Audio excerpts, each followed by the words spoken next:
Kicking like One, Dolomite. Three, Last one four, got copyright. I'm kicking like 5 Dolomite. just to be sure. Hey, one time, Last you one ready? got Copyright. Yeah. Last one got Okay. copyright. Hey.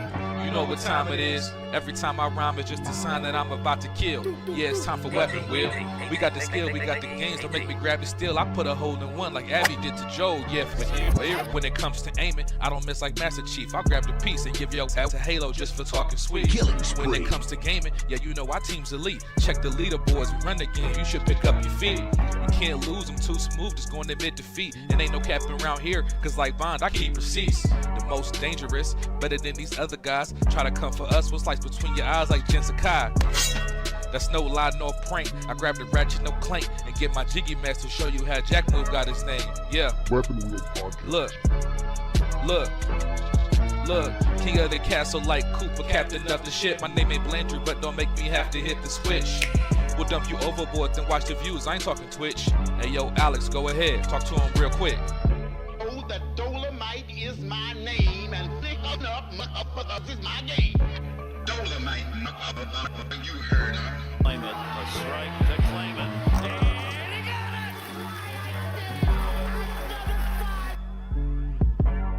They had the nerve to copyright the one time. Is this the bitches? Hey. Say yo, still putting wheels on the pavement. My game so tight, it's like Jordan 1 lazy. We stay in these gaming streets, ain't no way to be dormant. Hey, a Drake will leave your body uncharted like Lost Fortune. Concord long thing was cute, hey, and yeah, it served its purpose. But I'm trying to give a detailed description of what a hearse is. I say we flip the switch on these again before it get bland. I see a lot of pods jacking the format like Dapper Dan. You hitting the dislike button? You still a fan? Talk slick in the comments and like Dutch, I got a plan. We don't do the sneak diss and that's that stuff that get you banned. Last time we told your was squad up, you turn telling gotta go. It's like I play with the sliders up. You just got 30, again turn me, the time is up. Since 2015, we been kicking game knowledge up. Dust your boots and join the crew if you wild enough. Developers. Dolomite, you heard her. 40 clips, kicking like Dolomite. Hey, 40 clips. Aimed at your fit beam, shotties, so much ammo, it don't make sense. Trying to compete is a sacrifice, die again in your afterlife. I'm taking a road trip, anytime you get on a fight. Guns and body counts, that's all that I tend to like. Any other podcast, a copy, a look-alike. Hey, and what they say? Hey, what I say? Hey, I put them in the dirt, tussle get hurt, no face, no case, messed up like a jiggy merch shirt. Sliding in that vet, I'm gonna get back, time to pay that debt. It's time for weapon wheel. Wonder. What weapon wheel? We keeping it true, we keeping it real. What weapon wheel? They watch our moves, they copying still. What weapon wheel? We keeping it true, don't care about your feels. What weapon wheel? They watch our moves, they copying still. Weapon wheel, watch how I show you my weapon wheel. Weapon wheel, watch how I show you my weapon wheel. What weapon wheel? We keeping it true, we keeping it real. What weapon wheel? They watch our moves, they copying still. BG, Black Bond, Jack Move, Kid Smoove, Blandrew, Alex too. Damn man, that's a heavy crew. Other pods, they don't know what to do. They watching, they copy our every move. And they still fly like the Wii U. Jack Move voice, we saying ew. Hop off the roof. Long range, no scope, yeah, I'ma shoot. Looking wanna play games, no David Blaine, but I'll make a nigga go poof. Oh, this not a game. Gang talk, nigga, what you know about the slang. Hop out the range. All black master, don't step out your lane. Every week it's us on your screen. Every weekend we entertain. It's not a thing that gets in between me and my team, me and my gang. When I'm on the beat, you already know. Straight to the top, yeah, we about to blow. BG my dog, he told me let's go. Sit back, relax, it's time for the show. What weapon wheel? We keeping it true, we keeping it real. What weapon wheel? They watch our moves, they copying still. What weapon wheel? We keeping it true, don't care about your feels. What weapon wheel? They watch our moves, they copying still. Weapon wheel, watch how I show you my weapon wheel. Weapon wheel, watch how I show you my weapon wheel. What weapon wheel? We keeping it true, we keeping it real. What weapon wheel? They watch our moves, they copying still. We got the guns on deck, no foul car, but you know I came with a tech. Yeah, since 2015, been stepping on the scene, putting foots on nets. Yeah, set 'em up, super soaker, pump action, wet 'em up, shooting out the. Yeah, we catching up. We got the names, y'all are bark. Drive by midnight after dark. Gaming knowledge, fortitude. Top two and not the two. Weapon wheel. Get the cash and grab the steel. Yeah. Weapon wheel. Out the window.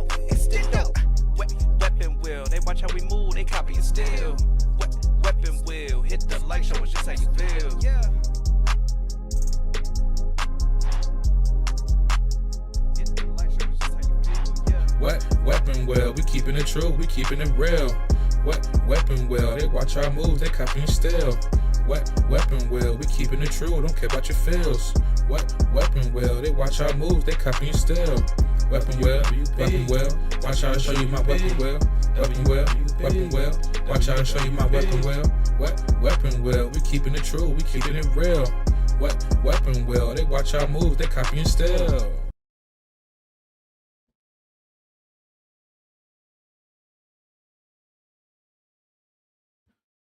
All right, we live. Mic check 1 2 1 2. Chat, let me know if y'all can hear us.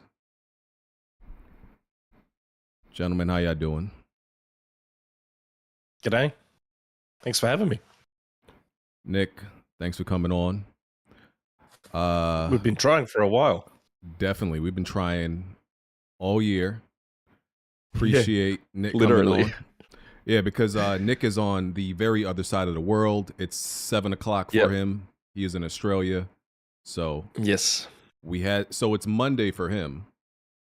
Correct. Still Sunday for us. So we had to wait for a time where he could have he's gonna have Monday off for him to join us on a Sunday.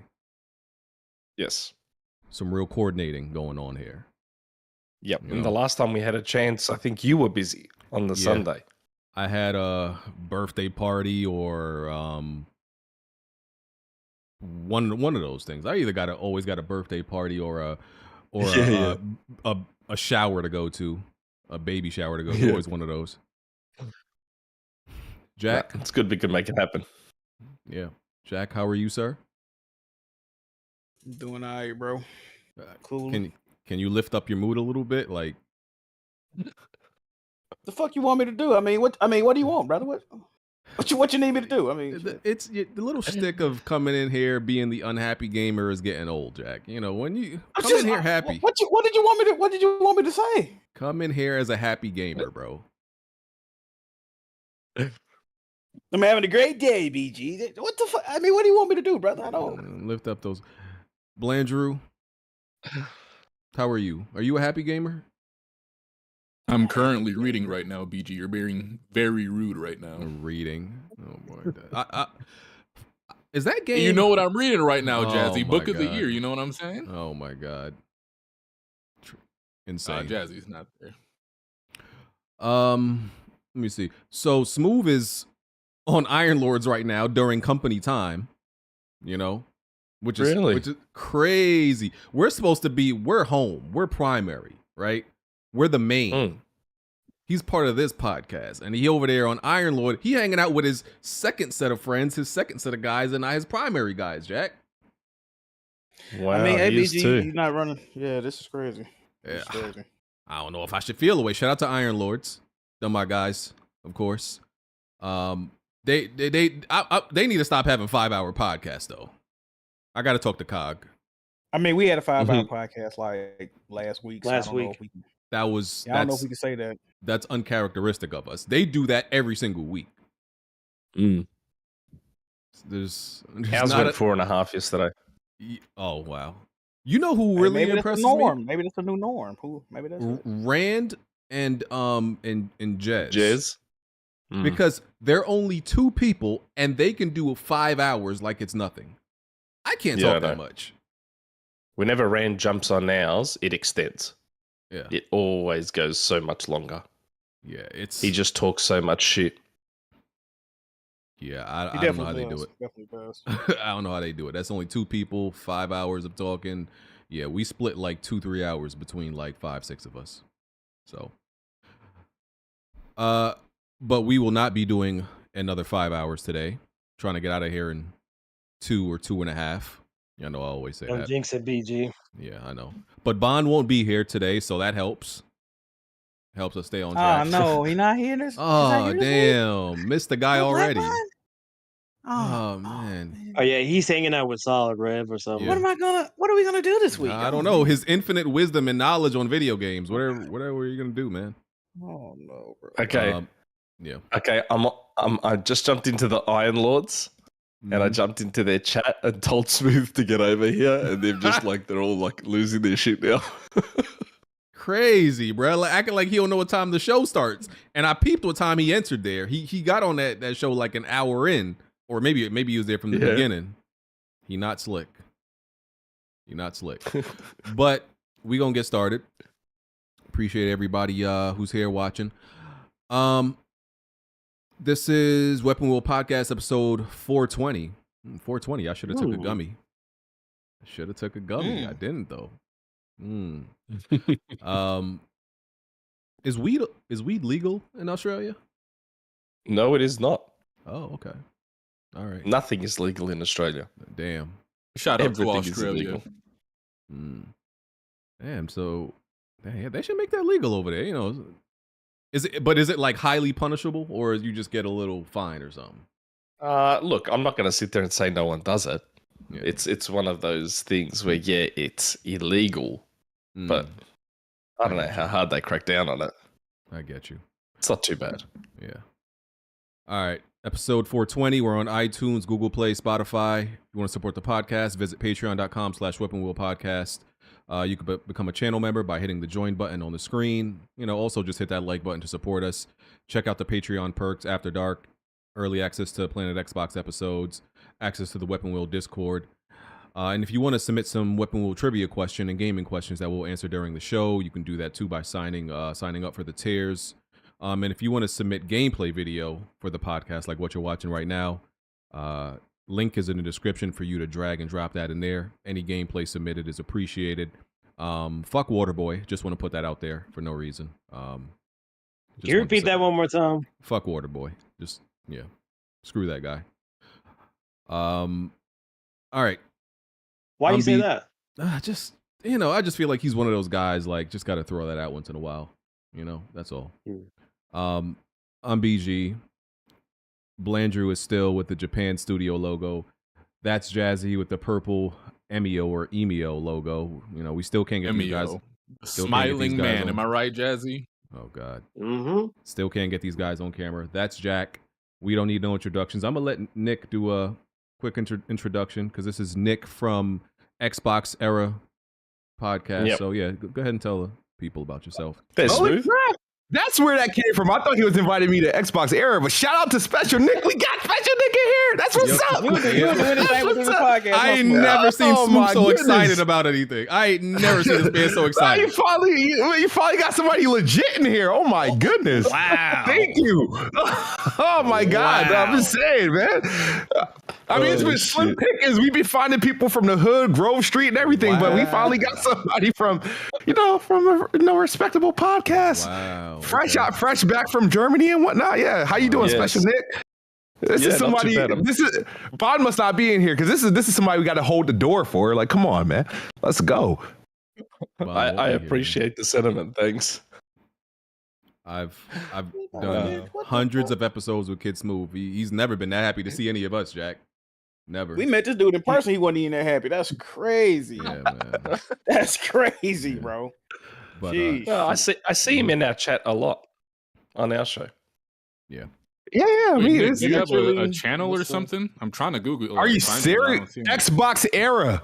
Are you serious? Blandrew, this is the Xbox fan, but has inside information and be knowing all the inside information on Xbox and PlayStation that the PlayStation fans never know. That's Special Nick. Okay. That's Xbox how I describe Era. you. Okay. Yeah, that's how I describe you. Yeah. Okay. Yeah, I get a bit of shit for that myself. That I know more about PlayStation stuff than I do Xbox. Yeah. But yeah.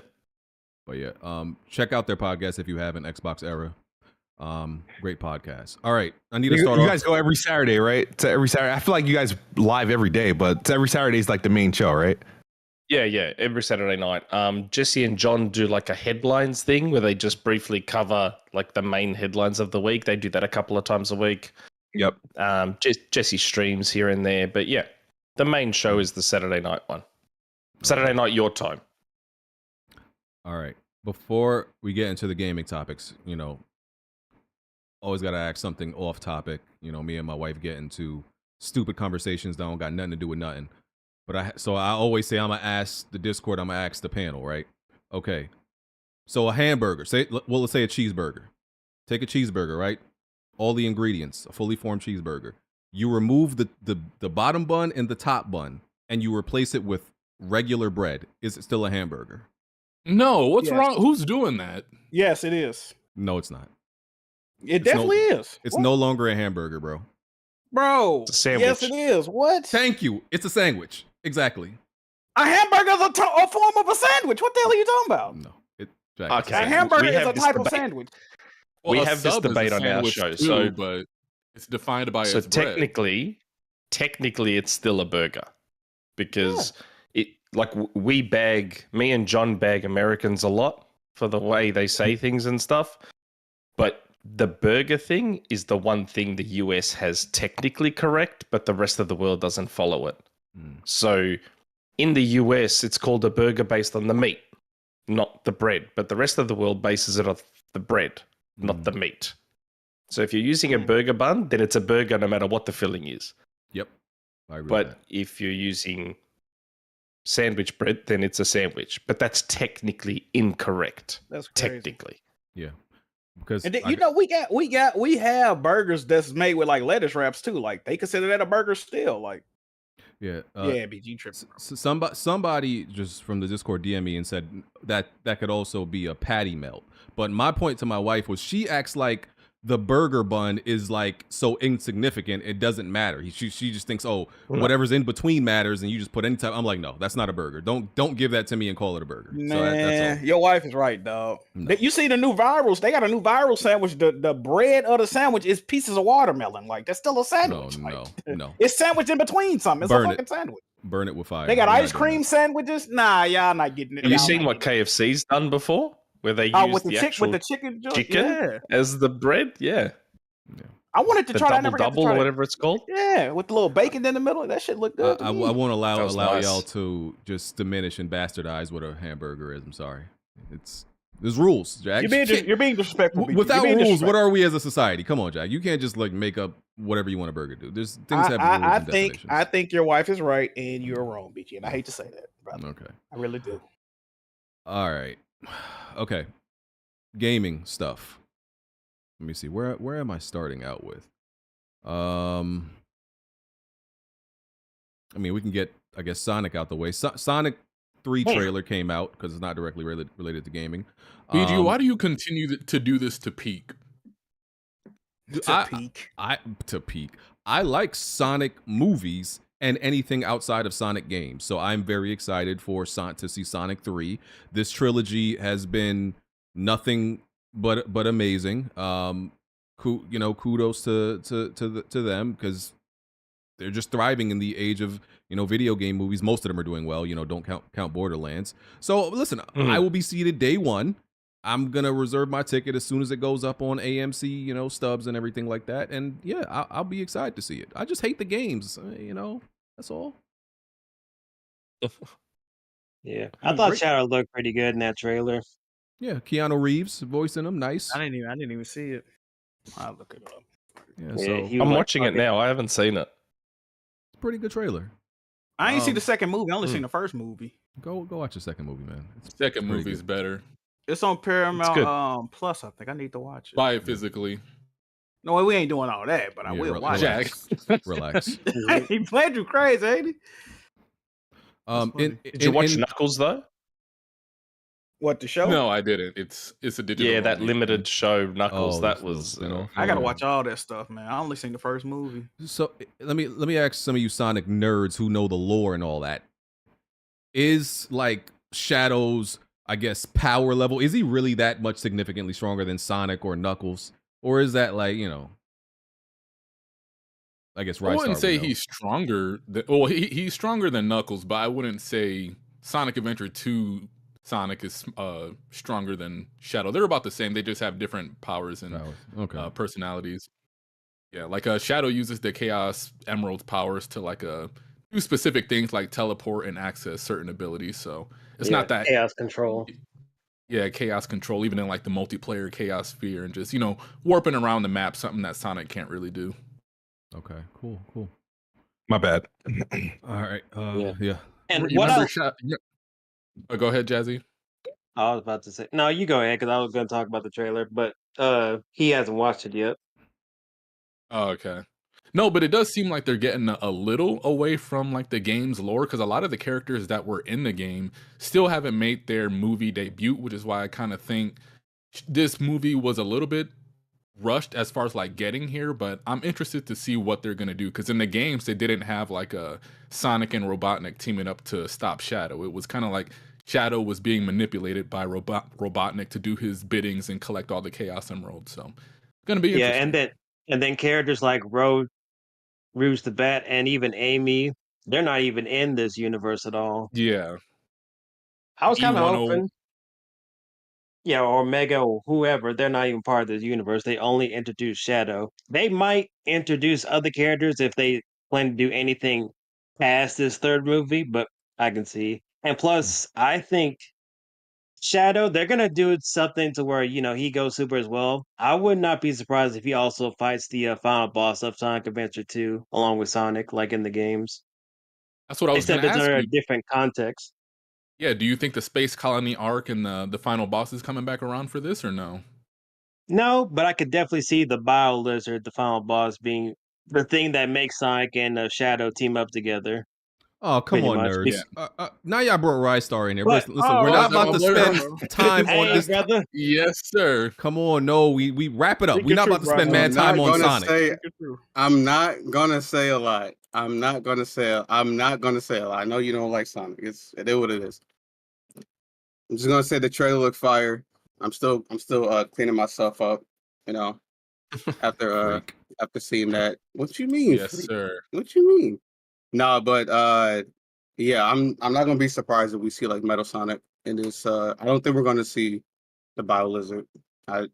Just with Gerald still being alive, that kind of tripped me out too. So because in the game he's dead. Yeah, that's Eggman's grandfather. Like he was dead. During the events of Adventure 2.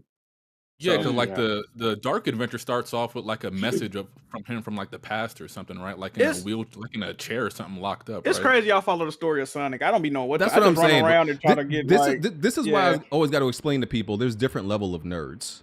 And no, like this story is fire, bro. You tripped, bro. This story is fire, bro. This is like the last like fire story Sonic ever really had. These are the stories like worth keeping an eye on. Like Sonic Adventure 1, 2, and Unleashed are the ones that I would highly recommend. Sonic Adventure 2. I hate that fucking game. Actually get into.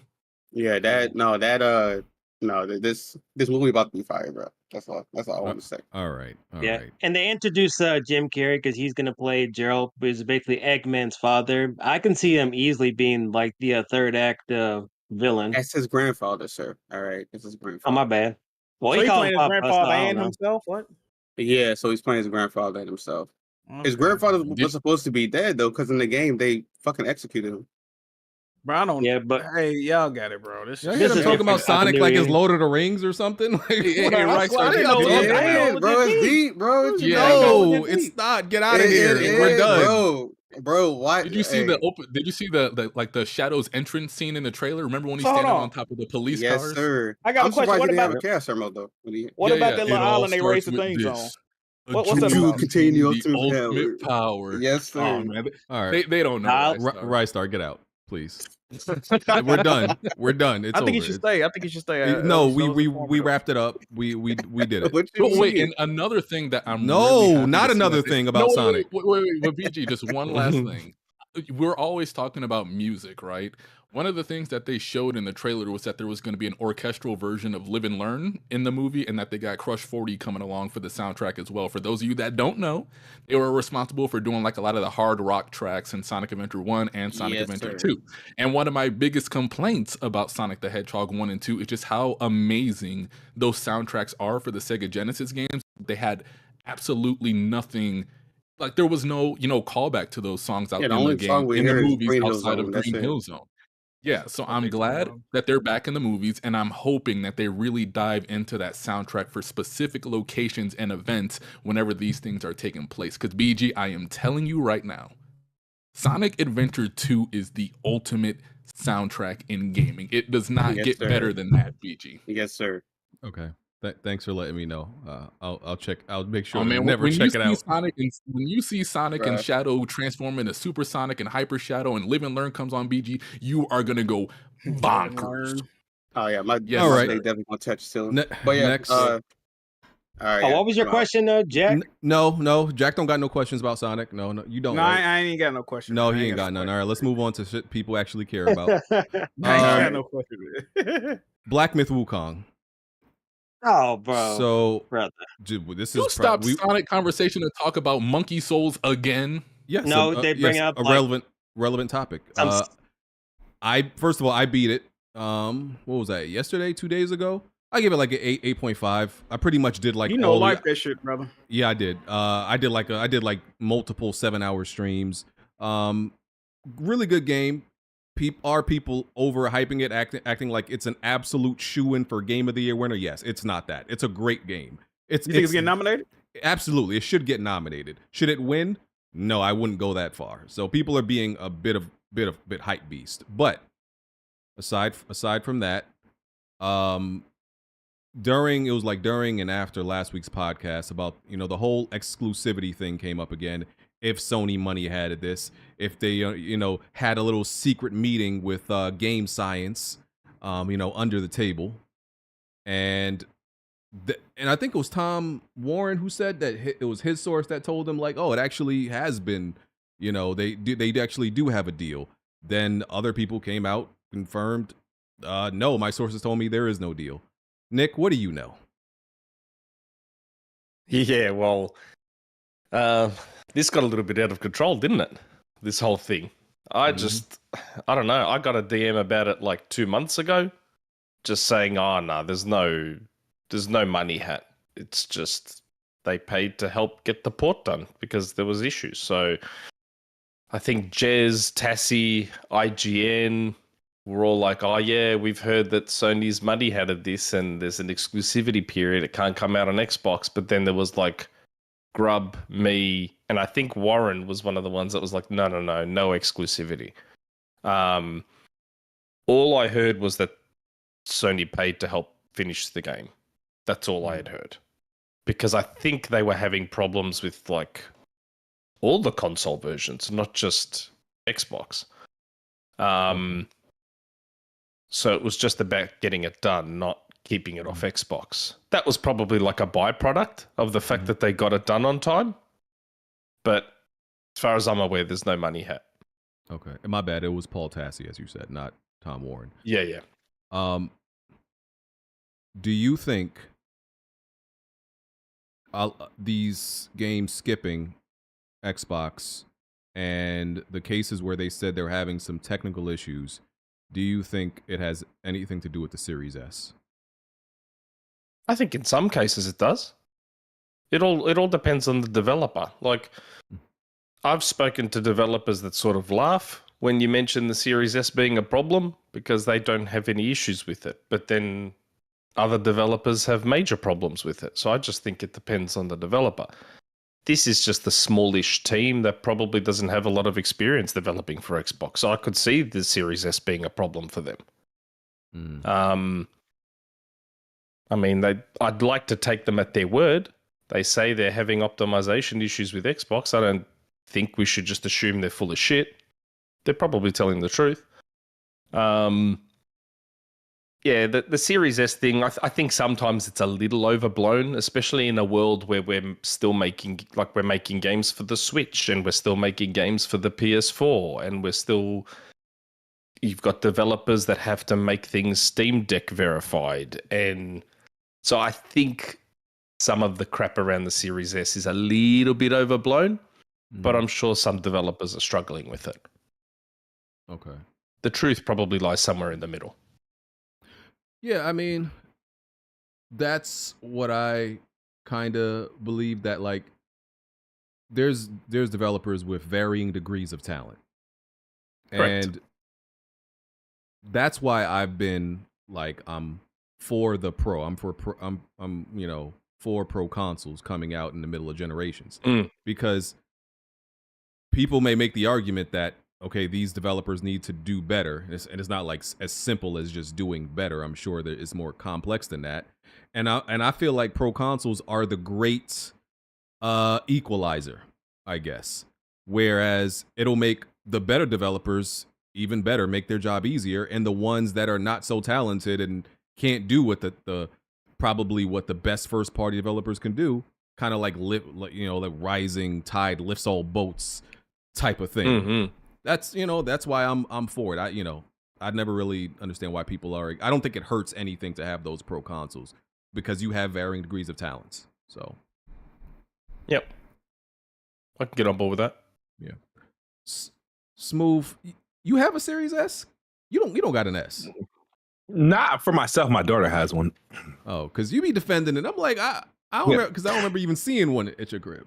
No, I used to have one. The thing is, I didn't have it. The thing is, I don't believe in the Series S is like this bad idea and stuff like that because of all the levels of games that are coming out, such as Nick said, people doing for the developing for the Switch and going out their way to make sure their game is deck verified and stuff like that. So it's like how bad of it. And when you look at from a grand scheme of things, 95% of the games still releasing on a Series S, and you don't hear nothing about. So that's why I don't like every time one of these things happen, whether it be a Wukong, which they haven't even come out and verified itself that it was an Xbox Series S problem. They just said optimization around Xbox, optimization on Xbox. It's just the fan base has blamed the Series S, but they actually haven't come out and said the Series S. But every time there's an issue, only one developer came out and said they're having trouble with the Series S, and that was Baldur's Gate 3. When they were kind of very transparent about their particular issue. Everybody else has just been tossing problems at the Series S, and hence why I don't think we need a pro console just yet, because the Series S, Series X haven't been fully realized, and if they have, then that means the peak of this generation happened literally in 2021. Don't tell Jack that. I knew Jack was about to react. Dramatic bitch. I'm listening to what people saying. Dramatic bitch. So Nick, they announced Indiana Jones going to PS5. We got the previous 4 games that they announced a while back. You got it? Do you have any guess of what they'll announce next?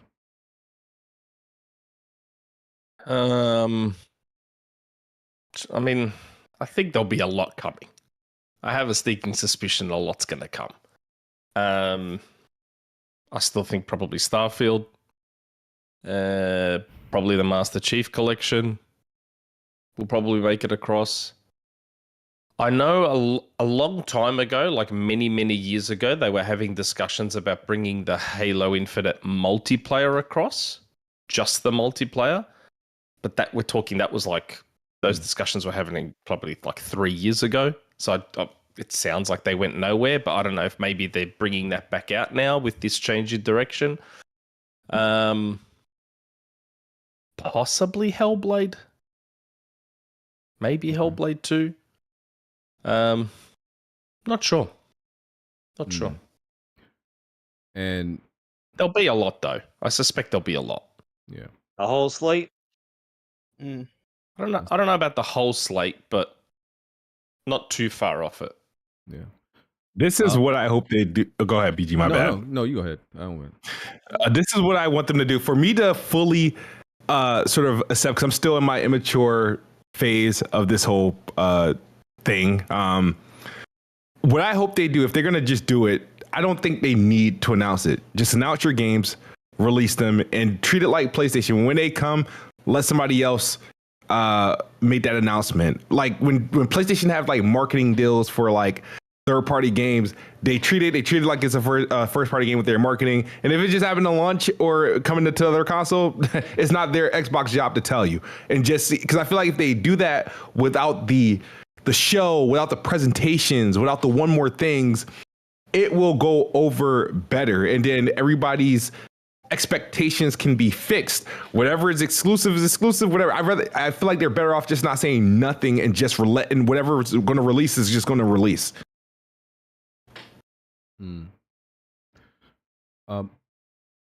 are y'all like just accepting the new normal, you know, of what Xbox is, as pretty much like we're sending our games to the other platform. We're kind of third party publisher, kind of not committed all the way, but this is our new norm. Can y'all like accept it as a new norm and just like, I'm still happy as an Xbox fan as long as the games are good? Is that good now? Is that enough? I'd prefer they didn't. I've always said I'd prefer they didn't. Myself. That's just me. Not because I care about the games. I mean, I'm probably infamous for not playing many Xbox games. I just play Fortnite and Rocket League on my Xbox. For me, it's more... I reckon it takes them down a path where eventually they just don't bother making consoles anymore. That's the path I think they're on. Because we're talking about a company, and it's not just them, Google's done it plenty of times, where they'll just cut and run from something like it's nothing. Doesn't matter if they spend billions.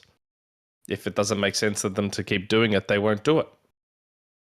Like, I reckon what will happen is, eventually, and we're talking maybe, I don't know, 10 years down the track, maybe a little bit more, Xbox will be nothing more than ABK with an Xbox label.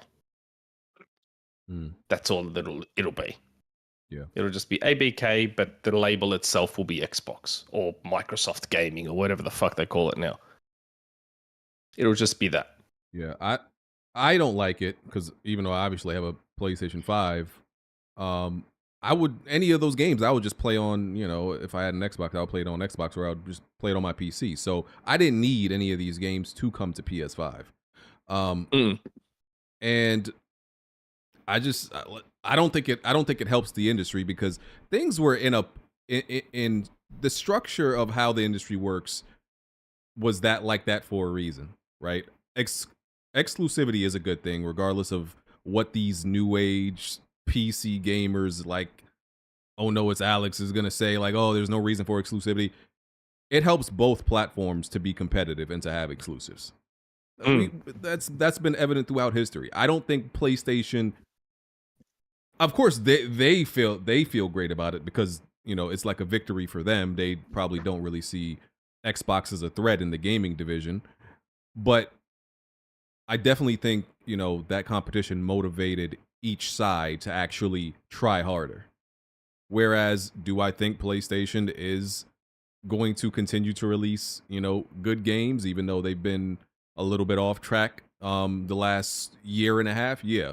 But I don't think that, like, when they felt like they had, like, Xbox was on their back, you know, like, oh, we have to do this, or like there's a threat nearby. They feel no threat at all. There's no competition. There is no threat, because I don't even think they see Nintendo as competition. They're not in the same race as Nintendo, where I feel like they always felt like they were in a race, versus Xbox. So, yeah, I don't think it really benefits any of us what they're doing. No. Not for me, anyway. Yeah. Some people claim they don't care, but I do. Yeah.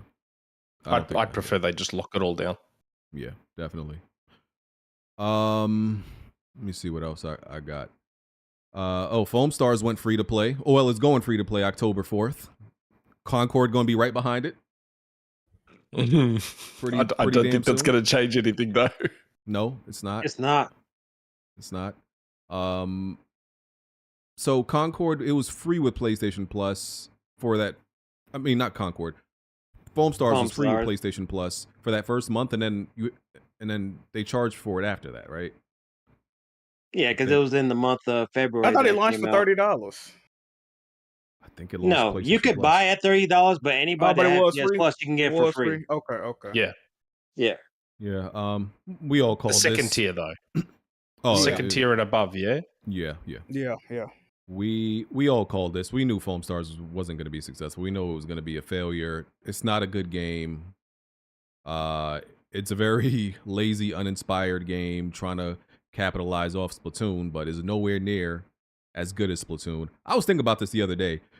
If the industry was like NFL or NBA, man, I would trade. I would trade Media Molecule and maybe Sony Bend for the team that works on Splatoon. I'm not even lying to you. I would make that trade. Nintendo probably wouldn't accept either one of those as a trade, but I would. How do we win in that situation? You listen, it's not about you winning, okay? Just take Bend, take Media Molecule. It's going about your day. I would throw in a little bonus, little maybe. I don't know what's a good bonus that Nintendo would take. Little Japan Studios is the only one Astro? that would have been worth something. Oh, Astrobot. Give them like They a little, take Astro. little, $10 million bonus, something like that. They can't get Astro though. They can't get Why that. not? They can't get that, bro. That's How come? it's too new. It's too new. All right, how about this? Actually, okay, take Sony Bend. No, take Media Molecule. We keep Bend, and y'all get Astro on the Nintendo platform after 6 months. I'm not mad at that. Why don't they get it day one? They get Horizon Lego day one. 6 months. Give it day one. Yeah. I wouldn't be mad at Day that. one. Day one. Why Nintendo 6 don't want months y'all though? having You it just said at all. you said they didn't see Nintendo as competition in the same race, so Yeah, day one should be fine. Still 6 months, man. 6 months. We can't. It's not like you gatekeeping, BG. I'm just saying, man. And then give us the Splatoon devs, and it's all square. I think that's a good deal. The but- Splatoon. Oh yeah. So who you say you want? No. Yeah. I would with love that. those devs Somebody and that IP. I would love it. You do Bet Animal you Crossing would. as well, BG. Oh no, I'm okay. I wouldn't mind having like Pikmin or some shit like that. I'm okay on that. You know, Jack, this community has a weird hatred towards the Pikmin series that I just do not understand. Who, BG? Oh, the community in general. I don't really feel like Nintendo fans are fond of Pikmin like that either, though. It looked like a fun. I never played it, but it do look fun. No, It's some like of I them like- are, but it's just never been a series that even me, I don't care for Pikmin at all. Really? It's an acquired taste type of series. Yeah. I enjoyed I've it. never It was played really it. fun. I actually feel like the PC crowd might like Pikmin. I feel that way. Something about it. Maybe it's the RTS. Yeah. So yeah, FoamStars, that's going free to play. Still nobody's gonna play it. Watch your mouth. Concord it was dead when when it launched last week. It was dead. There was more people watching the podcast and playing it. I think they might be at 100 people right now. Let me see. Let me look at it live. Did any of you actually play it? I played the beta. I did not play the full game. No. Yeah, me too. What did you think? I hated it. I think it sucks. I think it. Okay. It's. People be wanting me to describe everything wrong with it. I think the gunplay is lame. I think the characters are whack and their guns are whack. Like there's only a few I think that have a few cool abilities. It's just a very dry, soulless game. It's a game that's it's too late. It's a game that's just way too late for it. Should have came out at best a bunch of years ago. It's just not it, man. It's not it. And there are 109 people playing Concord right now on PC. Bro. Steam. Yeah. And rumors are that this is not confirmed, but it sold less than 25,000 on PlayStation. That's not confirmed, but on PlayStation. I wouldn't be shocked. This is this is PlayStation's biggest first party failure ever, I think. I'm pretty sure. 8 years in dev. It's a long time. How much you think they spent on this game? Development, marketing, the whole shebang bang. Rough I estimate. thought they said it was like 200 million or something like that. For 25,000 copies at $40. Yeah. That's horrible. I mean, listen, those cutscenes that nobody gave a fuck about, nobody watched, look pretty damn expensive by themselves. I'm like, as soon as I saw those cutscenes, I was like, you y'all can tell are the game got a budget. You can definitely tell. I was like, y'all are so dumb. I can't believe I was like, y'all about to waste a whole lot of money because nobody's gonna watch these cutscenes. I'm sure that inflated the cost, and this game is not gonna sell like that. I was watching a video about this. I don't know if it's true or not. I mean, I don't see why you would lie, but that new Amazon series, that anthology series that's coming out. They said that one of the episodes is gonna be about Concord. I didn't even know that. Yes. Oh God, that's crazy. So they said the only Sony IPs in that show is God of War and Concord. So Sony was definitely banking on this game to do something more than 25K. Like it's looking bad, bro. They should be ashamed of them. But This can I? Go ahead. I was just going to say, can I ask a question? And I'm trying to think how to best word this. Do the idea that they put this focus on those cutscenes in a multiplayer-only game, do PlayStation fans not find that somewhat insulting? Absolutely. I think they should. That was one of my complaints about the game. Yeah. Because they're basically saying, well, all these guys will play single-player games with lots of cutscenes, so we better put cutscenes in this multiplayer game, otherwise they won't like it. That's how I see it. It's like they announced the game bait. with a cinematic cutscene. That's how they announced the game. Like, yeah, it's insulting bait. It's like me putting like a chicken wing on a string in front of Jack and like, oh, I know Jack is gonna fall into this trap. It's insulting. Like that's how you got me on the podcast to begin with. And it's definitely stupid and insulting because like I've never played a multiplayer game in my life and been like, you know what, this will make this game better. Some high fidelity cutscenes. Like what are you doing? Never in my life. Like Titanfall attempted to have like a story to it. The first Titanfall, which was multiplayer only, but it just sort of weaved it in to the matches themselves, just with the in-game like engine. There was no cutscenes. It was just the control was taken away from you while your camera looked around and spoke to people, and that was it. And then you just went into your match. Yeah. So Titanfall just sort of loosely threw something in. I was kind of surprised that in this they just went all out. Like, oh, hey guys, look, it's kind of a single player game. Look at these cutscenes, and it's not. It's just a multiplayer hero shooter. Yeah, just thought that was weird. Those cinematics were absolutely pointless. Well, So what do you think about the people that keep saying like there's different reasons why it failed, like $40 and stuff like that, to say like, oh, different reasons on why the game wasn't successful as much? I definitely think that's a reason. Yeah, it's technically true. It's not just one sole reason that it's not doing very well. On multiple different factors.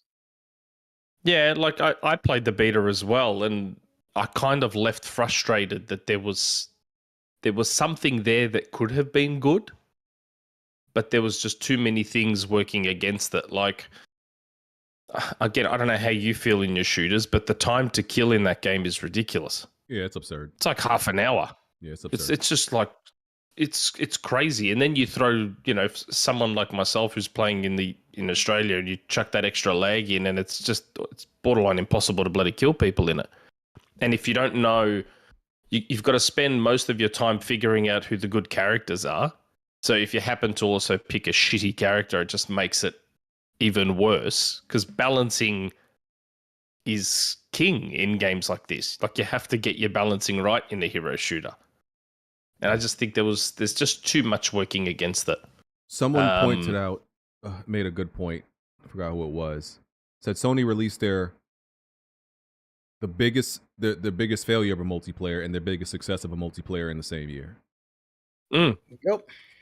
That's amazing. Like, I didn't think about that. And it's like, yeah, Helldivers 2, Concord, and these games could not be more different.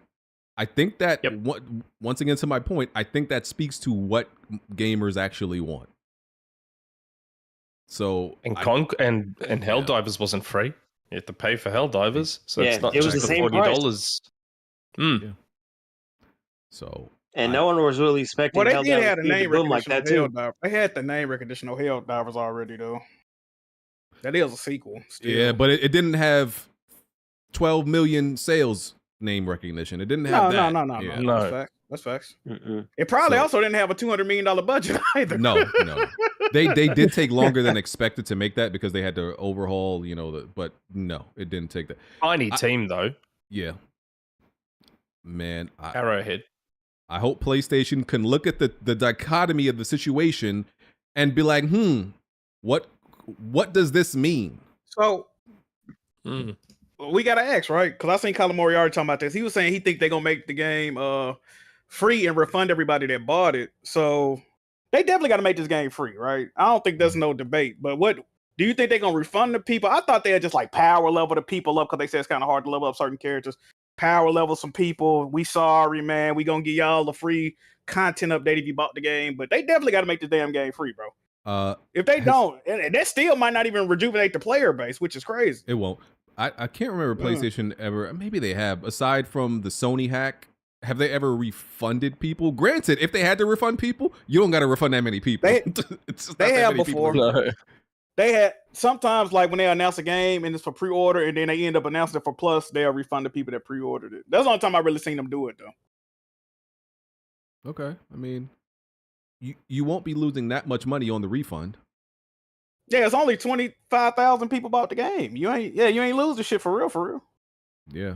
So to rejuvenate the player, I mean, if you want to get these players, bro, they should have. I just don't know why they tried to dictate the games as a service market like this, bro. All your competitors are free, and they already got a foothold in the industry. What you thought you were gonna come in with some new shit, bro? For 50, people are bringing up Cyberpunk, but I don't know if that's the same case. Only because it's it's that game was broken though. That game was broken, and that was third party. So technically, I don't know if it bothers them as much to refund a third party game as it does a first party. I don't know if it because they're losing more money off of a first party, but and they were delisting the game on PSN too. Yeah, they did. Yeah, Cyberpunk. Yeah. But I don't. Go ahead, Jazzy. Shout out to everybody that pre-ordered this game. Should be ashamed of yourselves. That's another thing too. Why would you willingly buy this game knowing what its fate is going to be, and that it's a live service at that? I mean, PlayStation was confident about this game. That's why they were saying everybody knew. There was no way. Low key. Yeah. And listen, I don't know what happens to Firewalk after this because a lot of people assume a shutdown. My thing is like it just looks insane for you to buy a studio because you felt so confident in what they were making in 2022. I think they did, and then you release it in 2024. It's the biggest failure ever, and you close down a studio. I think you look nuts, even though it may benefit you business wise as a write off. I don't know. I'm always for, even though I hate Concord and I have very little faith in Firewalk. It's the same thing. Even though they don't deserve it, I'm still down for I think everybody should get a chance to make 2 games. If both of them are failures, you're done. But I'm not for the necessarily, you made 1 bad game, you should be out of here. I'm down for 2 and that's it. But I don't know if it's gonna go that way. I think it also depends how much it costs to make those games. Mm-hmm. Yeah.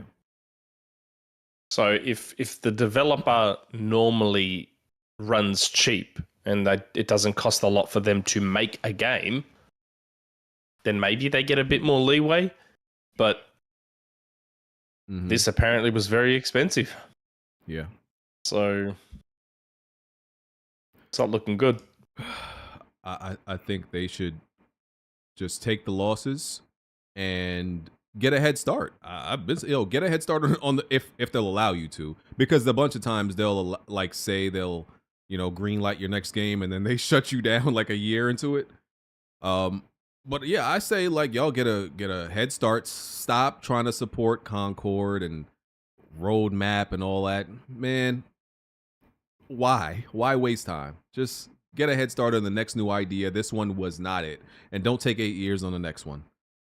Y'all shouldn't even get the same budget. Y'all should get a smaller budget. Work on something that might take 4-something years. Get yourself into good graces against, get a good restart. Don't work on something like this again. Just go in a different direction. That's what I think. Yeah. But it's going to be a stench on PlayStation games as a service for now until Fair Games comes out. Oh, God. With Jade Raymond and whatever the hell that studio name is. So that's the one that's supposed to be like Payday? Is that right? Think Fair so. Games? Yeah. Yeah, fair. Yeah. Oh man, Another failure. I'm gonna say it again. If y'all want success, y'all already own the IPs for it. Tired of saying the names. Y'all got 3 of them. Any one of them would work. Any one of them. Jack and Daxter, right? Yeah, definitely. Ape Escape, yes sir. Oh God, stop your bullshit. Yes, SOCOM, Killzone, Resistance. I'm tired of saying it. Yeah, they got it right there. So I'm not the only one that liked Shadowfall? I didn't like the single player, but the multiplayer I actually did like a lot. See, I liked both. I really liked both a lot. I thought Shadowfall's campaign was great.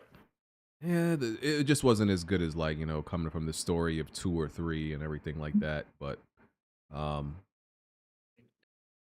like I said, I'm under the belief that I think like these games would have more success than they did when they were at their peak. When like Killzone 2, I guess you could say Resistance, whatever these games were at their peak, I think they would have more success now. Some people think they would have less. I think it would be the very opposite. What's up? You think, because I feel like these are games kind of more PC-centric games. If PlayStation wants to have more success in their multiplayer, do they kind of need to cater to PC gamers?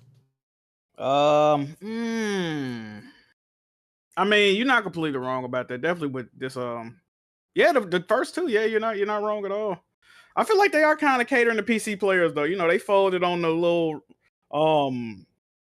PSN sign-in requirement for Helldivers. You know what I mean? So I feel like they are doing as much as they can. I mean, the only other thing they can do is make the games free, which I'm not. I feel like even for that either. Helldivers by design is more of a PC game than it is PlayStation multiplayer. Yeah, I would agree.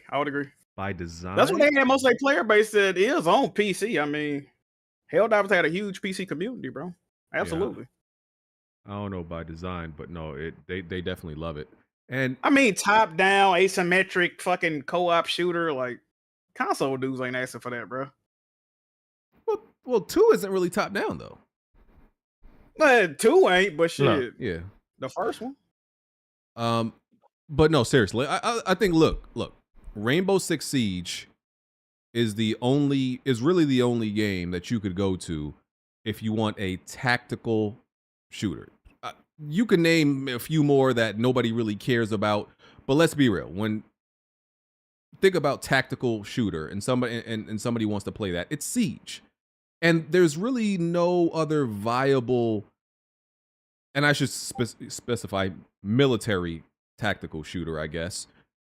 It doesn't really have any competition. So I'd be looking at Siege, I'm like, yo, how has nobody thought like, oh, there's room for us to succeed if we make a tactical, you know, shooter like similar, not like Siege, but you get what I'm saying, in the same vein, because 2 can exist in the market and both be successful, and nobody's doing it. They're completely avoiding the gap in the market. I'm like, but instead y'all want to make more hero shooters, which there is no more room for. I don't get that.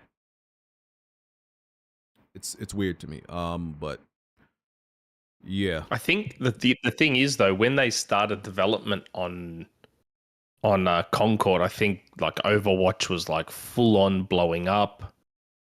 Yeah. So they're like, oh yeah, let's make ourselves a hero shooter, but I don't think they were expecting to take that long to make it.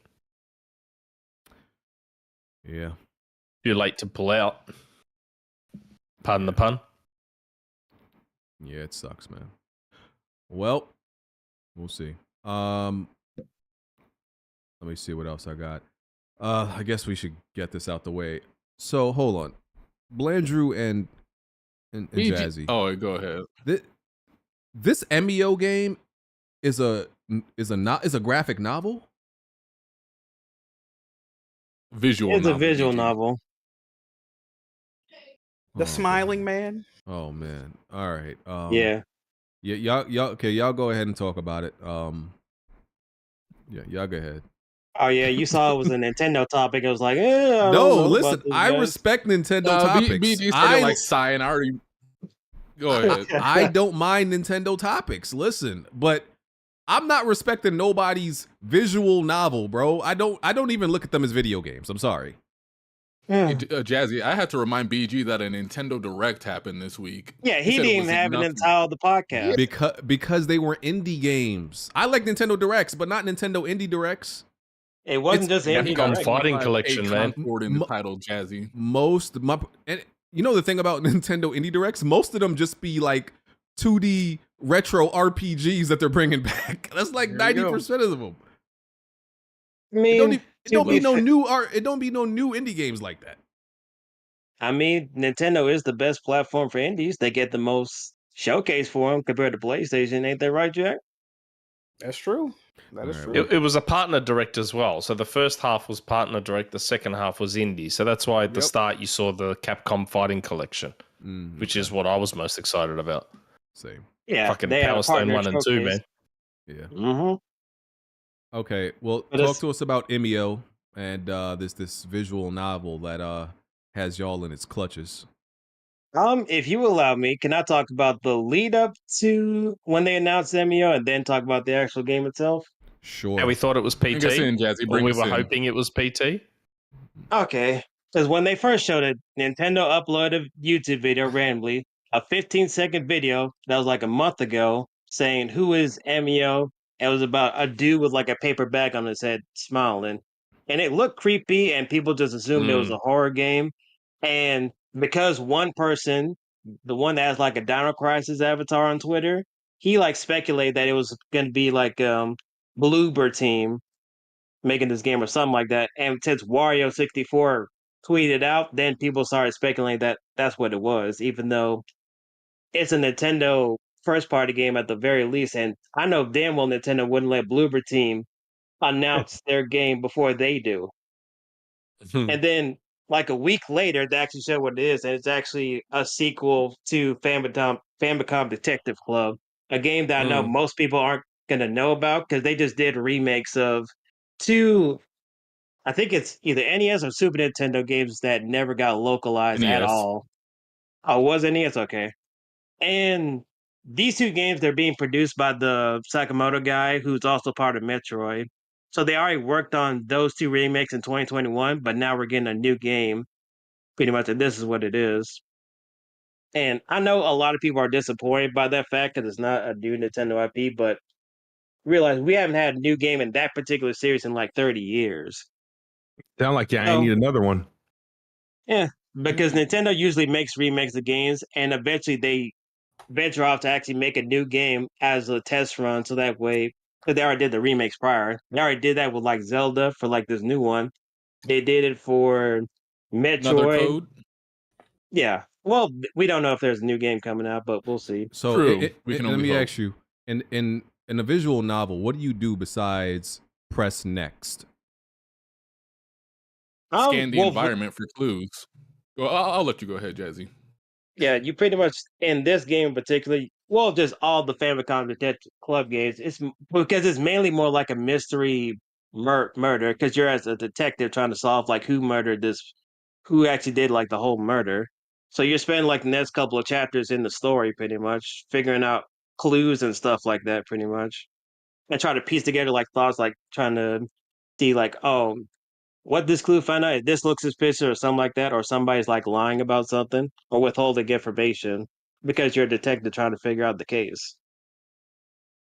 So, and this game in particular, like the girl Ayumi, she's more prevalent in here, but you actually get to see some parts of it from her perspective because it's usually like the main guy character you play as from the past two games.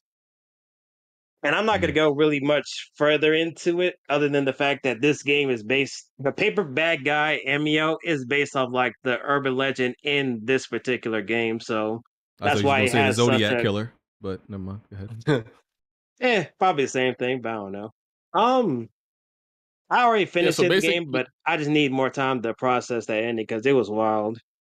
Yeah, I've been hearing the ending is crazy, but like the whole premise of the game is like the game starts off with like the Emio character. He's going around like killing teenage girls. I think there's like a case of 3 that happened within the past 18 years to where if a girl is crying outside at the middle of night, he's going up to them and telling them like, hey, I can make it so that you're permanently smiling. So he goes up there and chokes him out with his bare hands, and then he kills him with his signature move by putting a paper bag with a smiley face on their head. So you're trying to figure out exactly who this guy is, what his motive is. And in this game, after those cases that happened 18 to 30 years ago, the game starts out with a male character that gets killed off. So you're trying to figure out, all right, is this the same killer? What's his motive now, since he was targeting women before, but now he's killing men? So it's a very good story, BG. I know you wouldn't play it because, you know, you just refuse to read in general, but if you guys do decide to pick this up, it's a really good time waster. So it's Nintendo SVU or CSI, I guess. Kinda. Okay. Listen, I'm not mad at that premise. I'm just not sitting and just mainly reading, okay? We know. And listen, people could say whatever they want about that. My day job is literally just reading. So I have an excuse to not want to get off work and do some more reading. I read 9 to 5 all day and write. Have you ever read a book before? The last time I read a book from front to finish was junior high. I want to say, wow. I wasn't reading Dr. Seuss at junior high, asshole. I want to say it was this book called The Things They Carried. It was about these dudes that went to war. It was kind of like based on what's that goddamn, there's a bunch of war movies, but yeah, it was about dudes going, I think it was the Vietnam War. I don't know. I don't read books. I want to see if I've got you beat. What year was that? Oh, year? Yeah, I want to see if I've got you beat. Or 2003 maybe? Yeah, because 2000, I was 13, so yeah, maybe 2003. Okay, I've got you beat then. The last time I read a book front to back was 97. Damn. Wow. But then again, that was The Lost World, Jurassic Park. That was the second Jurassic Park book, which was fucking great, by the way. It was really good. It was better than the movie. I remember the last book I read front to back. I just don't know what year. It was the last 2 books I read. Inside a Thug's Heart and Perfect Storm. I don't know it was going to be some type of Tyler Perry ass type, but yeah, that's not no Tyler Perry. That's Tupac. You don't know freaking. You don't disrespect him. Like, it's not a Thug's Heart. Yeah. It was. I knew it was going to be somewhere around the realm of like a hood dude trying to make it out. You know, just oh my goodness. Yeah, it's a good book. Inside a Thug's Heart. It was written by Angela Artis, who had like a brief relationship with Tupac while he was locked up, and how the story how that went about. Is she the one that lied on him? Is she the one that lied on him? No, not her. Jack, that was what's a name a book Smoove would read? Fresh out the gutter. Dude, bro. I am not a hood dude. And by the way, and I need to link up with Special Nick because I do have a few movie scripts or screenplays that I wrote that I don't know what to do with, but I need to do something with them because I'm getting older and too many people are getting rich for no reason, and I have a hit. And I modernized it a couple of times over the past couple of years, but yeah, I'm into like I'm very like academic. Like I can write, I can produce and whatnot. Like I said, I literally got a screenplay that I've written, just waiting to put out. I thought about, do I sell it or do I just produce it myself and hopefully it goes viral? Is it a traumatic black film or no? Actually, it's not. Uplifting. No, black trauma. We're not there, Smoove. No. I don't do black trauma. I don't do self-inflicted stories, right? But there is a no. I wrote it during the time that like what's his name? Those dudes, that era of movies like Superbad and stuff like that was all popular. So it probably had that 09. Yeah, so it's that sort of humor-esque era. So it's probably is outdated now in terms of that humor since it won't be accepted now. But it was damn pretty good for me to write it. Yeah, I thought it was pretty good. Okay. The reason why I say Special Nick, because Special Nick be putting out freaking card games and books and whatnot. So you got some sort of connection to be able to put out something, some consumer product. That console war game, you didn't create that, did you? Me personally, no. Yeah. Okay. No. Xbox era, we did. Together. Me, I did. Yeah. Yeah, I mean, I did fuck all. It was all John and Predrag, our designer, that did it. Okay. But yeah, it's a pretty good game. I hope some of you backed it. It's a cool game. Yeah, that concept is fire. Console or board game. Yeah, I thought y'all were just promoting it. Like I didn't know y'all came up with the idea. It's ours. It's ours. That's what's up. That's what's up. All right. Yep. Let me see. Where do I go? Jack, Remedy mentioned Control 2. They said Remedy and Annapurna are teaming up to co-finance the game. Remedy, I think Remedy needs to be acquired. I ain't gonna lie to you. We don't got no fucking money. That's all. They got no money, bro. Every time they make a game, we gotta co-finance with this publisher. We gotta work with this. They are broke. And they need a publisher. I'm sorry. They one of the dudes that just need a publisher, aren't bro. cheap to make. Yeah. Their games aren't cheap, man. Like, yeah. But Annapurna is like a weird partner because they're not the richest either. So my thing is No. I'm just curious how far they can really take it. And this is for Control 2? Yes. Yeah, that'd be a big, expensive game. Yeah. Usually I don't want, and I want everybody to stay independent if they can. But it's clear to me that Remedy has been just hamstrung by their own budget for a long time. I think when I think about what Remedy would do with an actual big budget, that is what it's, in my opinion, is just stopping them from taking the next jump. Because unfortunately, they made Alan Wake 2. That's the one I didn't. Yeah. They still haven't made a profit from that, which is crazy. That game was amazing, though. Yeah, who they partnered with that? Did they partner with 505 or Epic? 505? Yeah, 505. Yeah. Okay. All right. So they did Epic. It was Control Epic as well, or that? No. Okay. Epic was Alan Wake 2, and Control. I'm trying to remember who Control was. What that 505? I don't even remember who Control was. Might have been 505, or they. I don't know. Yeah. Or I think 505 might have published Didn't somebody else publish the PC version? Something like that. Something like that. Yeah. Yeah, I just want the best for Remedy, man. Well, why isn't PlayStation or Microsoft opening the book for Remedy? They clearly, PlayStation, it makes sense to the type of games they make, but it's like that's someone you kind of. Well, I can understand why an EA or a Ubisoft wouldn't really take it on and whatnot.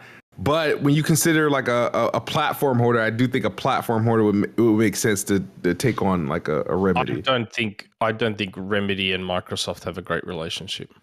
Probably. I don't think things ended. No. I don't think things ended the best after Quantum Break. Quantum Break. Oh yeah. Forgot about that. Yeah. And it is 505 for Control, by the way.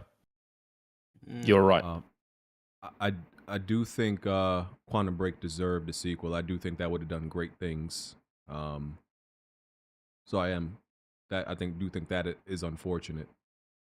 So they just both didn't like how Quantum Break turned out for either side. Yeah, because it got overly expensive. It would have. I don't know. I don't know the full story behind what went down with Quantum Break. I know Microsoft basically funded that engine that they still use today. Yeah. Yep.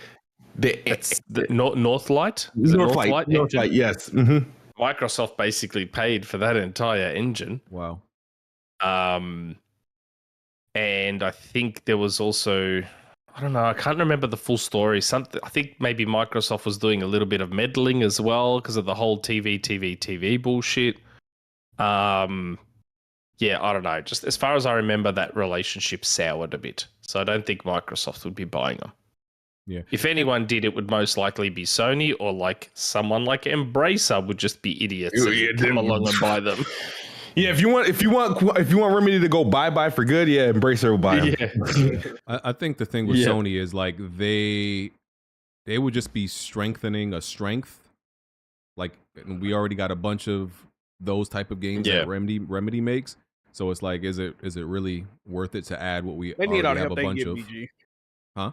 Well, no, when when you consider what they've did, their last few acquisitions has more so been games as a service focused or PC porting focused. So to get back, if you get back to like, all right, let's focus. If they decide, hey, we want to get back to what our bread and butter, then you go back and you get Remedy and a few other people. Yeah, and like I said, I only want Remedy to get acquired for Remedy's benefits, not nobody else's benefit. Like they just need some money, bro, over there, and because I feel like they're very cognitive of their budget when they're making games. Like they don't make. I feel like they don't make games. They make great games for what they have, but it always feels like, yeah, we got to watch this budget. So, but I'm excited for Control 2. They're the anti-Ninja Theory. Yeah. Excited for Control 2 though. And the 2 Max Payne remakes that they're working on also. Yeah, I'm interested in the Max Payne remakes, right? I think that's gonna do well. I wonder, do they have a partner for that, or is that Epic? That's Epic. That they already signed that off too, right? Oh, good question. I think they announced like when they announced it, they announced a partner for those games. Can't remember. Probably. Somebody said it was Rockstar. Ericsson? Yeah, in a development agreement with Rockstar. Rockstar, that makes sense. Yeah, it was Rockstar. Yep, that's true. I didn't think it was Rockstar because I know they Remedy owns Max Payne IP, but they just gave it to Rockstar. They gave the IP to Rockstar. Think Rockstar. Rockstar did the last one because Remedy didn't do Max Payne 3. Rockstar did it. Yeah. I just thought they let them use the IP. I didn't know Rockstar bought it from them. Oh, okay. Wow. Yeah, that makes sense. Yeah, Rockstar bought, or Take-Two bought the Take-Two should just buy Remedy. Call it a day. Like Rockstar bought the IP for $10 million. $10 million bucks. That's it. Yo, what? Hey, yo. Bro, if all of us put our money together, we could buy that. We could buy that if we all put our money together. Wow. Definitely got some nasty. That's nasty. Yep. $10 million. $10 million. They bought that for Satya's car change. Wow. Basically. Bernie Madoff. Oh my God. That's crazy. Crazy. 10 million. That's nasty. All right. Sony is increasing PS5 prices in Japan again. For $90. Yeah. Well, yeah. I'm not an economy guy. I'm not a math guy. The streets tell me, oh, it's because of inflation, and I'm like, listen, man, I don't know. Sure. I don't know. But they're increasing prices again. The yen is bad.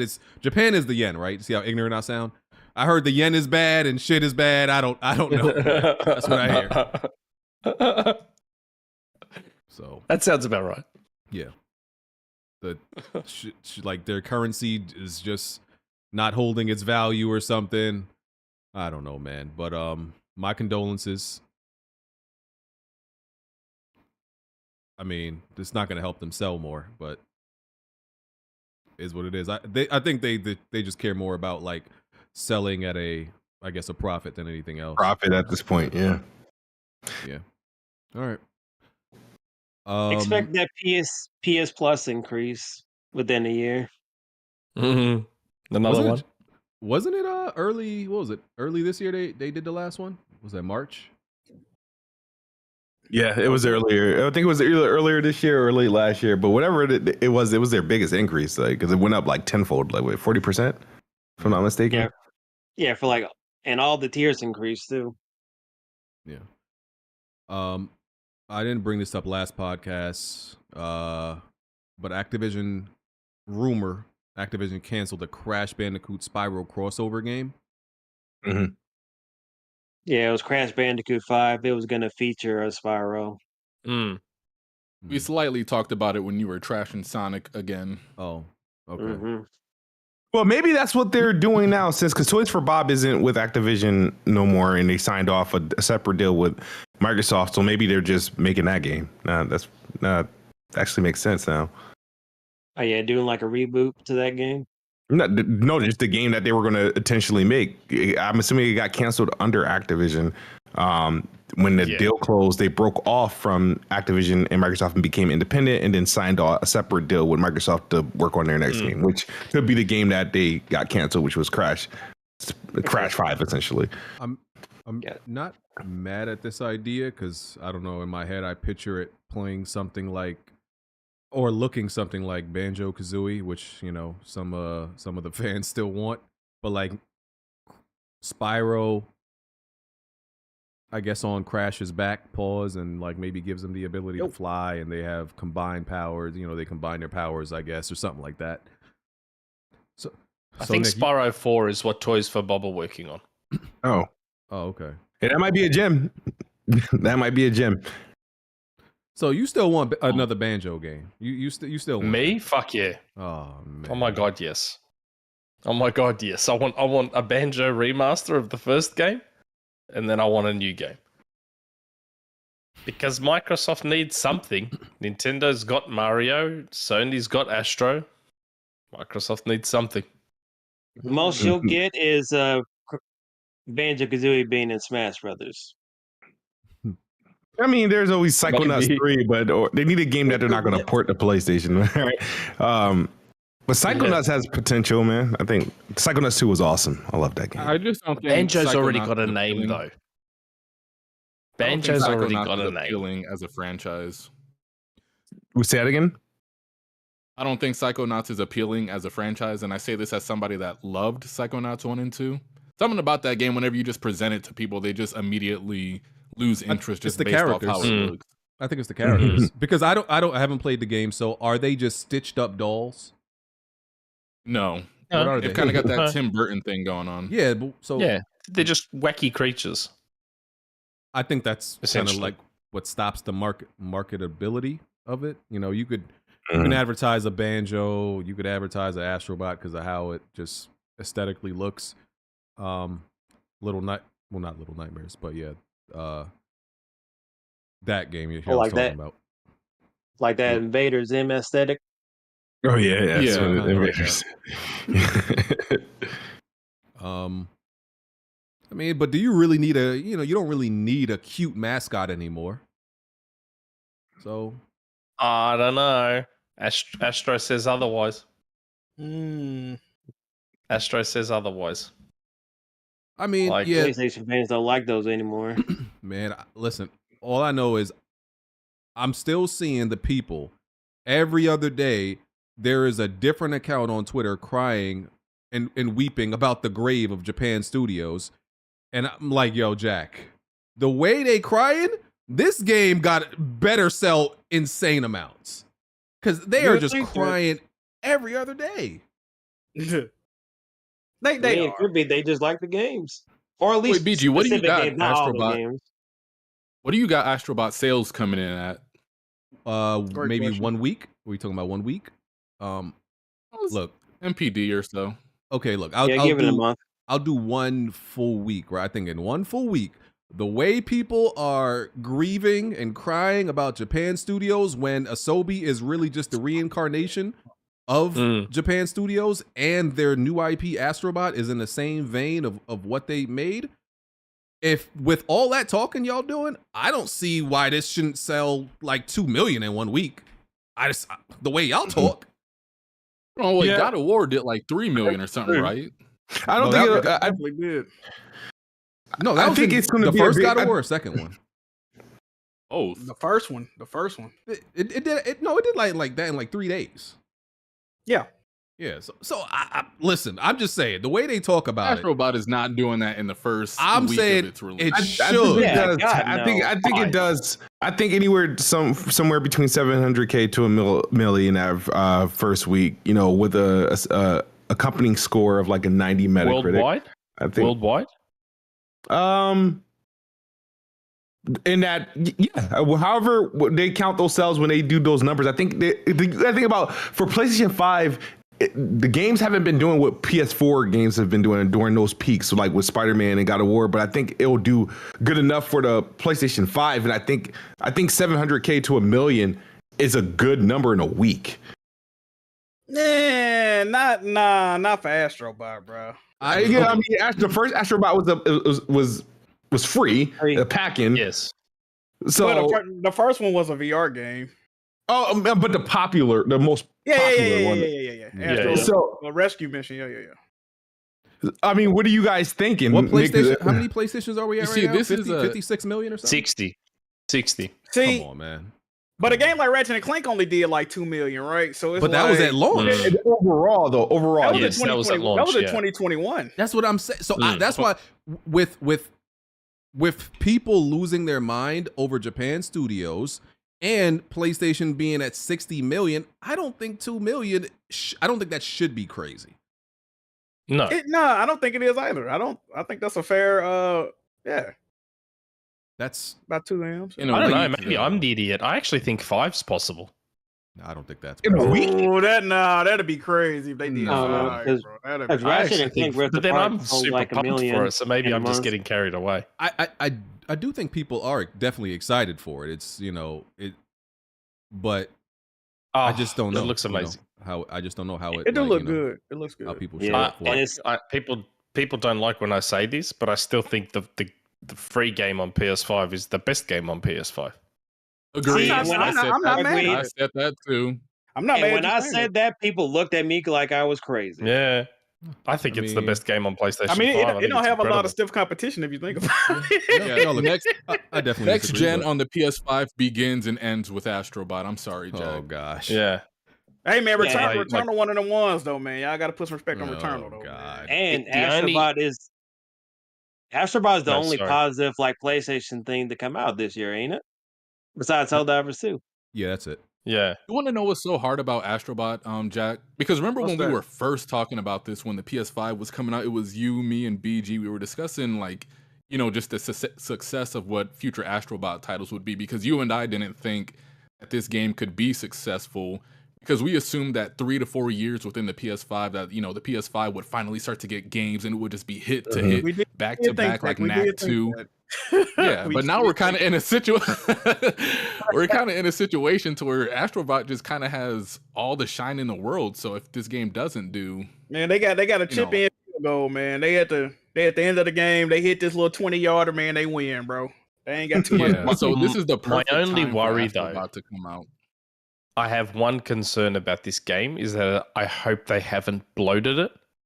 Because when I keep hearing about 80 levels, I'm like, oh fuck! Don't tell me they've gone and just added that Sony bloat to it where they make it longer than it needs to be. Yeah, I think some of those levels sound like you could run through them really quick. It seems. I hope so. That's what I'm hoping. I'm hoping that there's maybe 20 full-on big massive world levels, and then just a shit ton of real little smaller ones. That wouldn't bother me as much. But God, when even if they are short though, 80 levels is still a lot.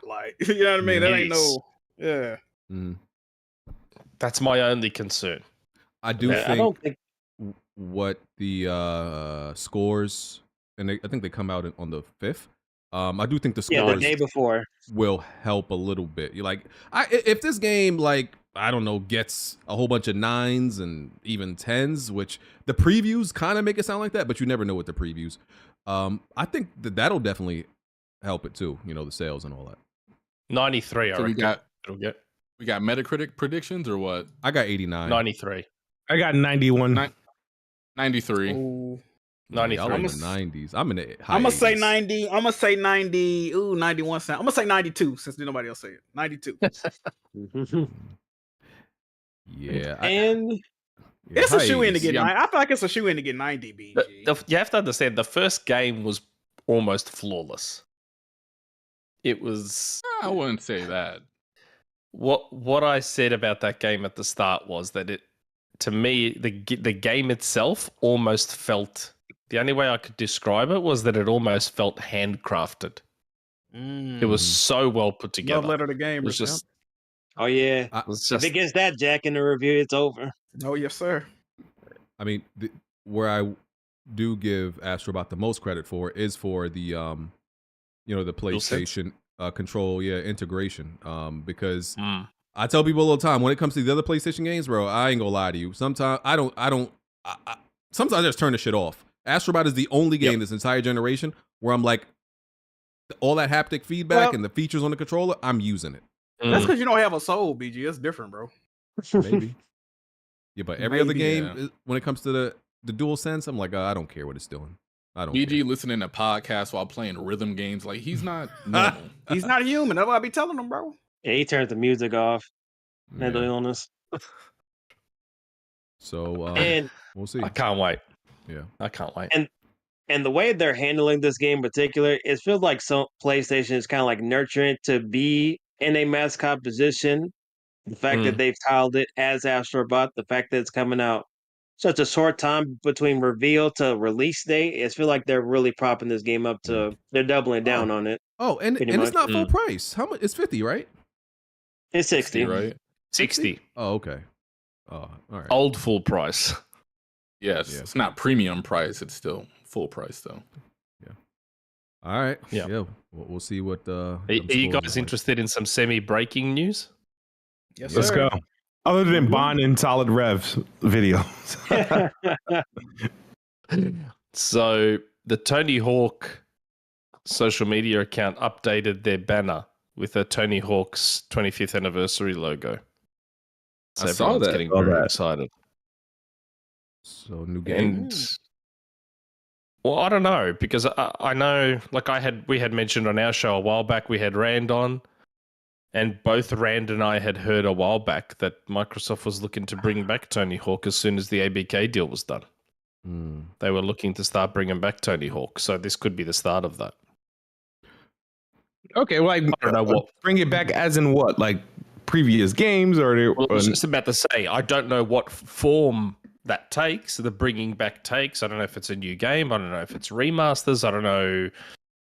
I'm not sure what. Let me just check. What did I get told? Why would you bring literally up, like, opening an anniversary thing for a new game? That's kind of. Yeah. I don't know. It might just be remasters of like 3 and 4 or something. I don't know. Yeah, they haven't touched Underground, and those are fan favorites.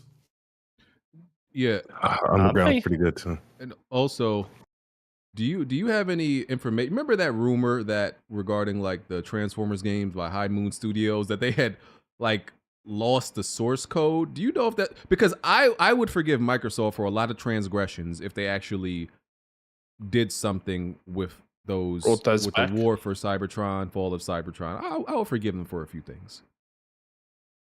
Unless I haven't heard anything about those. But I then, suspect that this Tony Hawk thing is remasters of 3 and 4. Okay. Good, because 3 is the best one, and they always stop right before it's time for 3 to get any type of love. Well, we've got 1 and 2, so it makes sense to remaster 3 and 4. Yeah. 3 had the best soundtrack too. Oh, by the way, PlayStation released the app for the PlayStation Edge controller. So before on PC, yeah, for PC. Before, I mean, it of course it worked seamlessly when you plugged it into your PC. But if you wanted to change the button mapping, you would have to do that on the PlayStation, and then just plug it into your PC. You would get the same button mapping, and you could switch it and everything like that. But you couldn't customize it on PC. Now you can, so that's cool. Yeah. I hope they bring it to Mac. Because I don't have a PC, I use a Mac. Really? Yep. You game on it? I am. Sorry? You game on Mac? No, there are no games on Mac. I mean, there's the stuff. There's the stuff that comes in Apple Arcade, and I've installed some of those. Like that Ninja Turtles game that's coming to Switch soon. That's already been on that, bro. I need Apple Arcade for like a year or more. Yeah. There was a Sonic. There was a Sonic game that was exclusive to Apple Arcade. That's the one I need. That looks really good. It's not bad. It's actually not too bad. I've played it. It's not too bad. But yes, gaming on Mac is a little bit of a joke. Yeah. Need that game and that Platinum Games title that hasn't left the Apple Arcade brought over to Switch. Which one? It was like a boss rush type of game with a Okami art style. I know which one you're talking about. I don't remember the name. Yeah. Oh, so there's Netflix released that Terminator anime. Yeah. Terminator Zero. Terminator Zero. I watched 4 episodes right before this podcast because they're pretty short, like 30 minutes each. Really good show. Yeah, it's good. I think it has like it's rated like really high on Rotten Tomatoes, like over a 90. So it's getting really high scores. It's a good show. You know, if you watch the previous Terminators, then you kind of know the concept. It's that, but with some twists, so it's not just like copy and paste.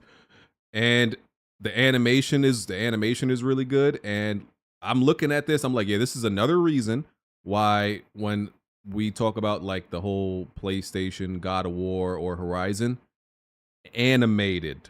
Do not do no live action trash. Animated, like when you look like Terminator Zero, the Arcane League of Legends, that they did an animation for that. Cyberpunk, Castlevania, other stuff that's not gaming related, like Blood and Zeus, Invincible. Yeah, Blue Eye Samurai, bro. If Sony, because I feel like also when you make it animated, I feel like you're also tapping into a different demographic that.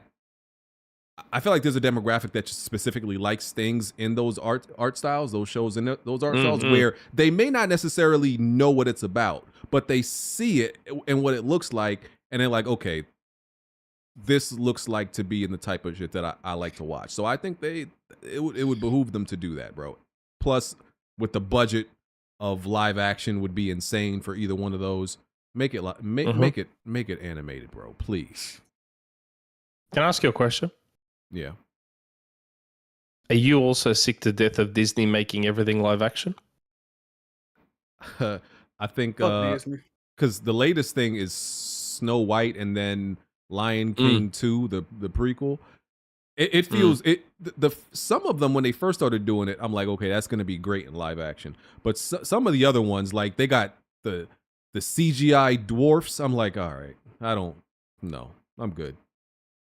All I wanted Disney to do, I don't know why they're so obsessed with making them live action. I think most of them are all shit. I don't understand why they don't just CG them.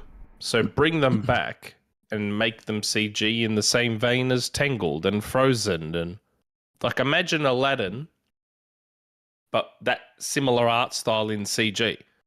And then you can keep the original voice track as well. A lot of that stuff is still CG. They just call it live action. Like the Lion King movie. Everything is CG. It just look real. Yes, but Lion King's obviously going for that realistic look. I'm saying CG more like a Tangled or Frozen. Where it's like still cartoony, but it's CG. Like in the same vein as like those in Pixar. More like, why not just remake them like that rather than live action? From what I remember, Mulan wasn't great. That was kind of cheesy. I liked Maleficent. That was ass. Beauty and the Beast. That was okay. Little Mermaid, Aladdin not great. That shit was trash. Little Mermaid. They made Jungle Book. I like Jungle Book. I actually did like Aladdin also. So there's hit and misses. Aladdin was okay. I was surprised that one was all right. Yeah. And it'd be more expensive doing it live action. You know, I never saw Pinocchio. I forgot they made a live action Pinocchio. I never saw it. You seen the one on Netflix? Okay. You seen the one on Netflix? That joint fire. No. You didn't? Nope. Oh yeah, Del Toro made them one. Yeah, that joint fire, bro. The elite Pokemon. I mean, I said Pokemon. I'm looking at Pokemon on my list. The elite Pinocchio is Liza P. So, I don't need nothing else. That is also true. Oh, wow. That is true. That's the elite version. Oh, yeah, look at that. I don't think I saw this Pinocchio with Tom Hanks. Yeah, Tom Hanks was Geppetto. They said that movie's ass, though. They said that one bad. That one's okay. How did I never hear about this? I don't know. I don't know how I haven't watched it yet. I don't think it was released. I hadn't heard of it till just now. I don't think that one, if my memory serves me right, because I didn't watch it in theaters. I watched it on Disney Plus. I don't think that one was released in theaters. Yeah, Really. I think Well, I it could be came straight wrong. to Disney Plus. Yeah, it's on Disney Plus. So, all right. Wow. Oh yeah, it was. I was looking at it right It now. was never almost came 2 out in years ago theaters. to the day. It released on Disney Plus. Yeah. Holy shit. Black Ops 6 beta happened this week. And people seem to like it. I'm not sure if because the game is actually good or because you can butt fuck people now. I'm not sure which one. I'm not sure what they're excited about, Jack. Jack, all the shield. All the clips Oh, I've you been talking about seeing, that freaky ass shit they've been doing? yes, yeah. I haven't seen no gameplay. It's just people grabbing dudes as meat shields and taking them into a secluded room and having their way with them. They like it. I love it, man. I don't know what to tell you. I've dog. seen that clip and George Michael plays it so good.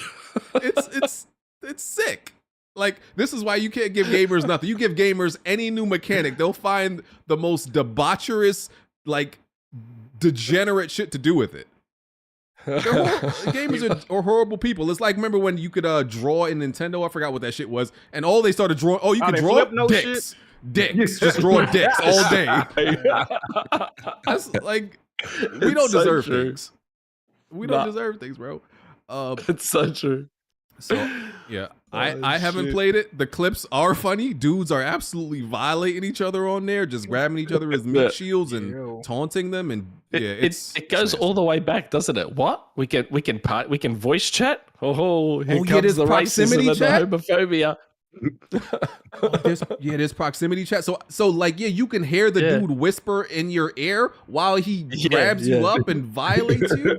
Oh, nah. Y'all don't think that's romantic? Don't talk to me while you got me grabbed up, bro. Don't talk to me. That's nasty, though. I'm here for the clips, though. Oh, they're classic. Yeah, so good. Like I said, I haven't heard nothing about the gameplay. Anybody know if the game is good? Yeah, I've been playing it. Yeah, been playing it a lot. Yeah, I'm enjoying myself with it. It could be the Xbox effect or the fact, but there's some things that I think the Omni movement actually does add like a dynamic that I didn't think I needed. It's helped me play better. I had a lot of moments in a game with it. I think some of the map choices that they got so far are pretty dope. There's one bad map with the satellites and stuff like that. But as far it has trains? With the trains in it. No, not that one. It's the one with the big satellite that everybody camps up and like snipes from. And it's like a few underground bunkers in there in between. Oh yeah. My favorite map is the mansion or the apartment, and then like the little strip mall. But as far as the gameplay, they got to work out the spawns. There's some hard lags that start at the start of every game that I played so far. But the moments what they did was they created something where there's opportunity for viral moments. The meat shielding is obviously epic because it enables the proximity chat when you have someone that people are finding themselves in some unnecessary situations. There's I'm trying to think of outside of that, is there anything really new? The game feels very, very fast. But whatever it is, I like it. And I'm happy I didn't have to wait to play the freaking beta. So yeah, we're definitely in for one. I think this is going to be one of the better COD games in a long time. So yeah, I mean, I'm shit at it. I'm getting my ass handed to me in every game, but I don't mind it. I'm hanging for hardcore to come back. Hardcore is where I stay because the thing I find, as old as I am, my reaction time is still not bad in video games. So I'm finding that I shoot first.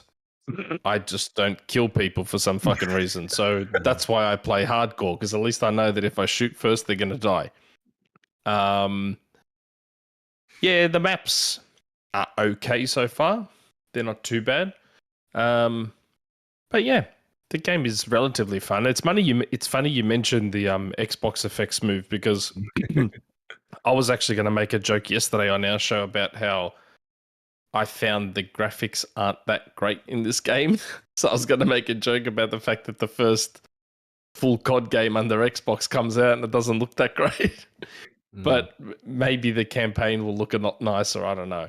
No, I think with the the betas and stuff like that, they do come in like they don't come in the cleanest in terms of visual. The gameplay is typically on point, but the visuals aren't there. I don't think by far that this is like the final look of it. And this is I feel like it is a true like beta. It's been getting updates like to fix like particular things like almost every day since it's gone live. So the visuals I believe will improve because every time I remember like crapping on Call of Duty, like, oh, this looks trash during the beta, and then I'm like, oh, okay, this is a little bit different. Yeah, maybe, and maybe, but it's pretty fun. And yeah, people were already posting. Cheaters are very brazen nowadays. There's cheaters posting clips of them cheating in a beta. Cheating in a beta is, I don't know what, it's despicable, bro. It's a beta. Why are you cheating? It's a beta. Yeah, I never understood it either. I never understood it. I have to turn off the crossplay. I have to turn it off. Yeah, because it's mostly on PC, obviously. Yeah, they're just out of control. Yeah, just the aimbot, and they can see everybody through the walls. Yeah, they're bugging out on there. So terrorists. Absolutely. So comes out November, right? October 25th. Oh, okay. I'll make sure I get a diehard Call of Duty player when it actually comes out. Bari? I don't. He hating on this one. You're not buying it. You're not buying it. Bari, bro. see, I don't really. he's not? I don't know if. Listen, shout out to Bari. It's my guy. He said he ain't about the last two. He said that. I don't know if I can trust his opinion on COD. Huh? Why not? Why not? Because it's sometimes it's hard to take him serious. Like, I don't know if he's trolling because he'll say, I feel like he does say that every year. Like, oh, this COD is ass, and but he's day one. But he said he actually didn't buy it though. Okay, I mean, okay, cool. You're not capping. Okay, but I still feels like even the ones that he's bought, he has said, "Oh, this ain't it." But maybe. You calling him a liar right now, BG? No, I would never call Bari a liar. Hey, but isn't that most Call of Duty fans? Yes, it is. That is also true. Just in general. This is the worst Call of Duty ever, and then they have like 24 hours in the game within 30 hours of it coming out. So yeah, that's them. This is the worst shit ever. I can't put it down. Fire. Like Madden fans, Call of Duty, even Sonic fans, we constantly, criticize the franchise, but then are there day one to buy it. Yeah. Pokemon fans. Pokemon fans especially, yeah. Pokemon. Yes, sir. Let's see what else. Space Marine 2. They talked about like the specs and stuff, and they showed a roadmap for the multiplayer, PvP and PvE. They confirmed that their performance mode. Jack, I know you may not be super interested in this game, Jack, but I might get it on. Well, I'm gonna be playing it on PC, but depending on how much I like it on PC, I may buy it on PlayStation for you to play, because I know you're not gonna play it any other way until somebody buy it for you, you lazy bitch. Wow. That's not a Jack type of game. Jack ain't playing that trash. Space Marine I don't see myself playing that either. I don't see BG playing it for real. So I bought the anniversary edition, and that's crazy. The great well, I got it for like $15. It was like $15, and the great thing about PC gaming is, you buy something, and of course nothing is guaranteed to work. I bought it, just doesn't work. It'll boot up to the very first splash screen and then crash, and that's why I don't believe in buying PC games past a certain year. Right? I think this anniversary edition. The original game came out like 2012. Yeah, but the anniversary edition came out 4 years ago, I think, if I remember correctly. And yeah, my PC just won't play. It just won't boot. Amazing. Love PC gaming, right? That's just won't boot. 2011, the first one came out. Yeah.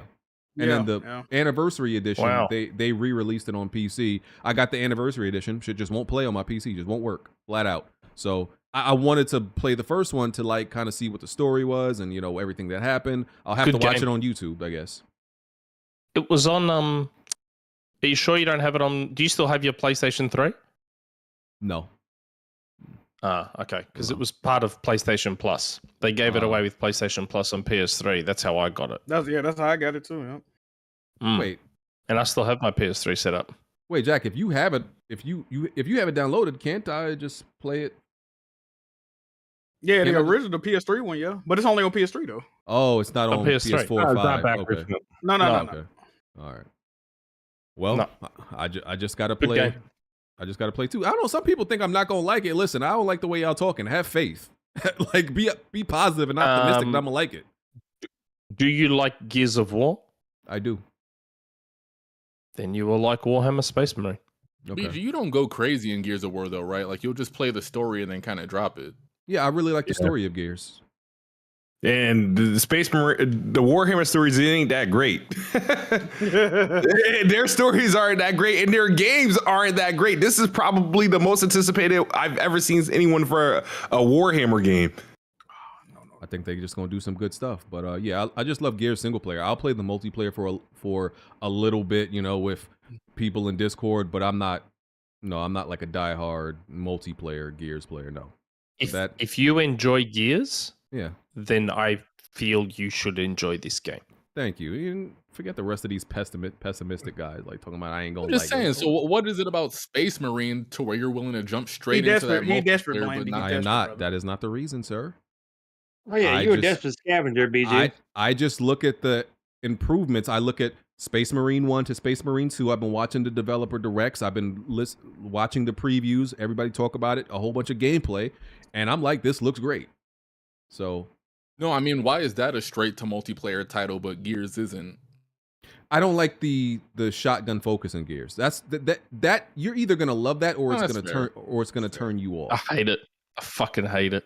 And it's not that I can't play like that. To me, it's just not super fun. Like some people just love that Gears is like completely shotgun focused. To me, that's Nasha always Fest. Yeah, it's just kind of made it very one dimensional for me. So that's why I've never been able to love it as much as other people. I want all like at least or a lot of the variety of guns to be viable. And of course, you can soften people up with ranged weapons and things like that. Switch back to your shotgun, but still, it still comes down to the shotguns. So, is Gears the only franchise where the fans determined its gameplay style? Because even from the beginning, it wasn't supposed to be meant to be played that way. It was just that it was supposed to be a cover-based shooter. The way that the maps are set up, you're supposed to be like flanking from a distance. Of course, if you get up and personal, that's when you swap to the shotgun, you know, to equalize that situation. The thing is that because it came with it just. They can't fix it. They tried doing it. Gears 3, I think they added so many different types of weapons and stuff like that to try to switch people up. They can't. And the Nash is just a way to go. They try weakening the shit. It just, there's nothing people can do. They do all that bunny hopping fucking wall to wall shit, and like when you watch clips of it, it's just horrible. I can't stand Gears multiplayer. I do not like it. Ain't Smash Brothers like that too though? Like all that dash canceling shit that wasn't supposed to be in the game. Somebody found that and then they just kept it. Well, that's in most. Yeah. That's in most. Well, I don't want to say most, but that's in a bunch of like fighting games where dash canceling. You could do that even in a lot of fighting games, even where it's not intended, just because of the fight stick you use. So, yeah, like Tekken, you could do that too. Yeah. So you could do that in a lot of games, like. So, I reckon you'll like it. Yeah, I think so too. I got a code for it, so I've been playing it. Nice. Space Marine 2. I'm disappointed in like the performance modes for a lot of games on console. Performance mode for like Space Marine, I'm gonna be playing. Is that on Unreal 5? Or is it's their own engine. Oh my goodness. But performance mode is going to be 1080p 60 for Space Marine 2 if you're on console for performance mode. And for Metal Gear Solid Delta, they also announced that's going to be 1080p 60 for performance mode. I need them to get performance modes to 1440p. And then that will be completely fine for me. But 1080p is not it. And so you need a PS5 Pro to get 1440p 60. I can only. Is that you would? You feel that that's worthy enough to buy another PlayStation? And I'm not saying like, because once again, I'm not overstating what the PlayStation Pro is going to do. I really have no idea. I'm not like making any proclamations. But if it did bring like all performance mode games from 1080p to 1440p, to me, that is well worth the price. Just that alone. Absolutely. Because I just you know which console I think will benefit from the PS5 Pro? The Series X. Thank you. Explain. I think I made this point in ILP earlier. Right now, because the PS5 is always the lead development platform, a lot of developers probably don't bother pushing the Series X, which is like there is a bit of a reason Microsoft's not bothering with the Pro. They sort of don't. I mean, I say they don't need it, but then their own games don't run that great. But like, there's a lot of multiplats where we see the Series X being a far higher resolution. So the PS5 Pro now will sort of catch up.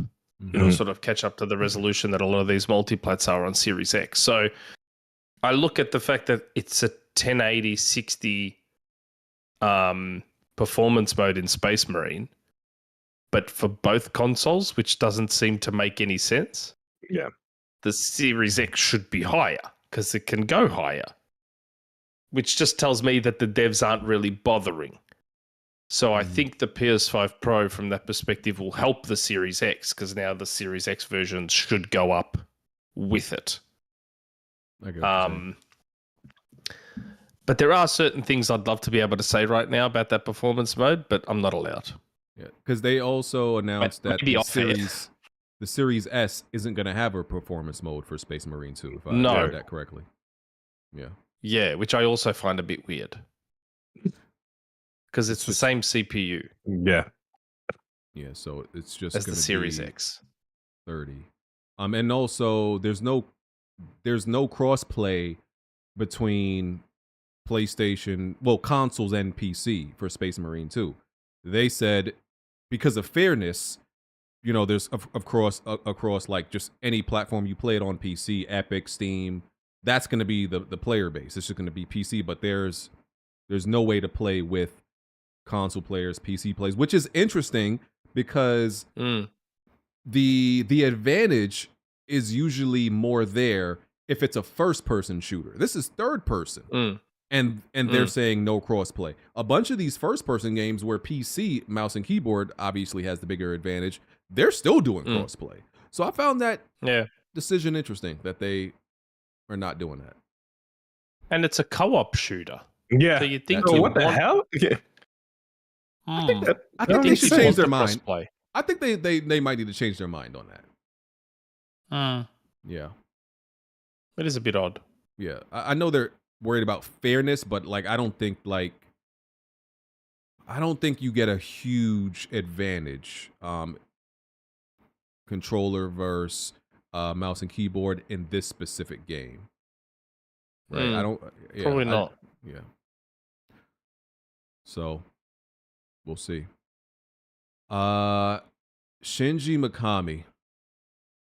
Weird quote by him. So he said he doesn't think the world needs another Dino Crisis.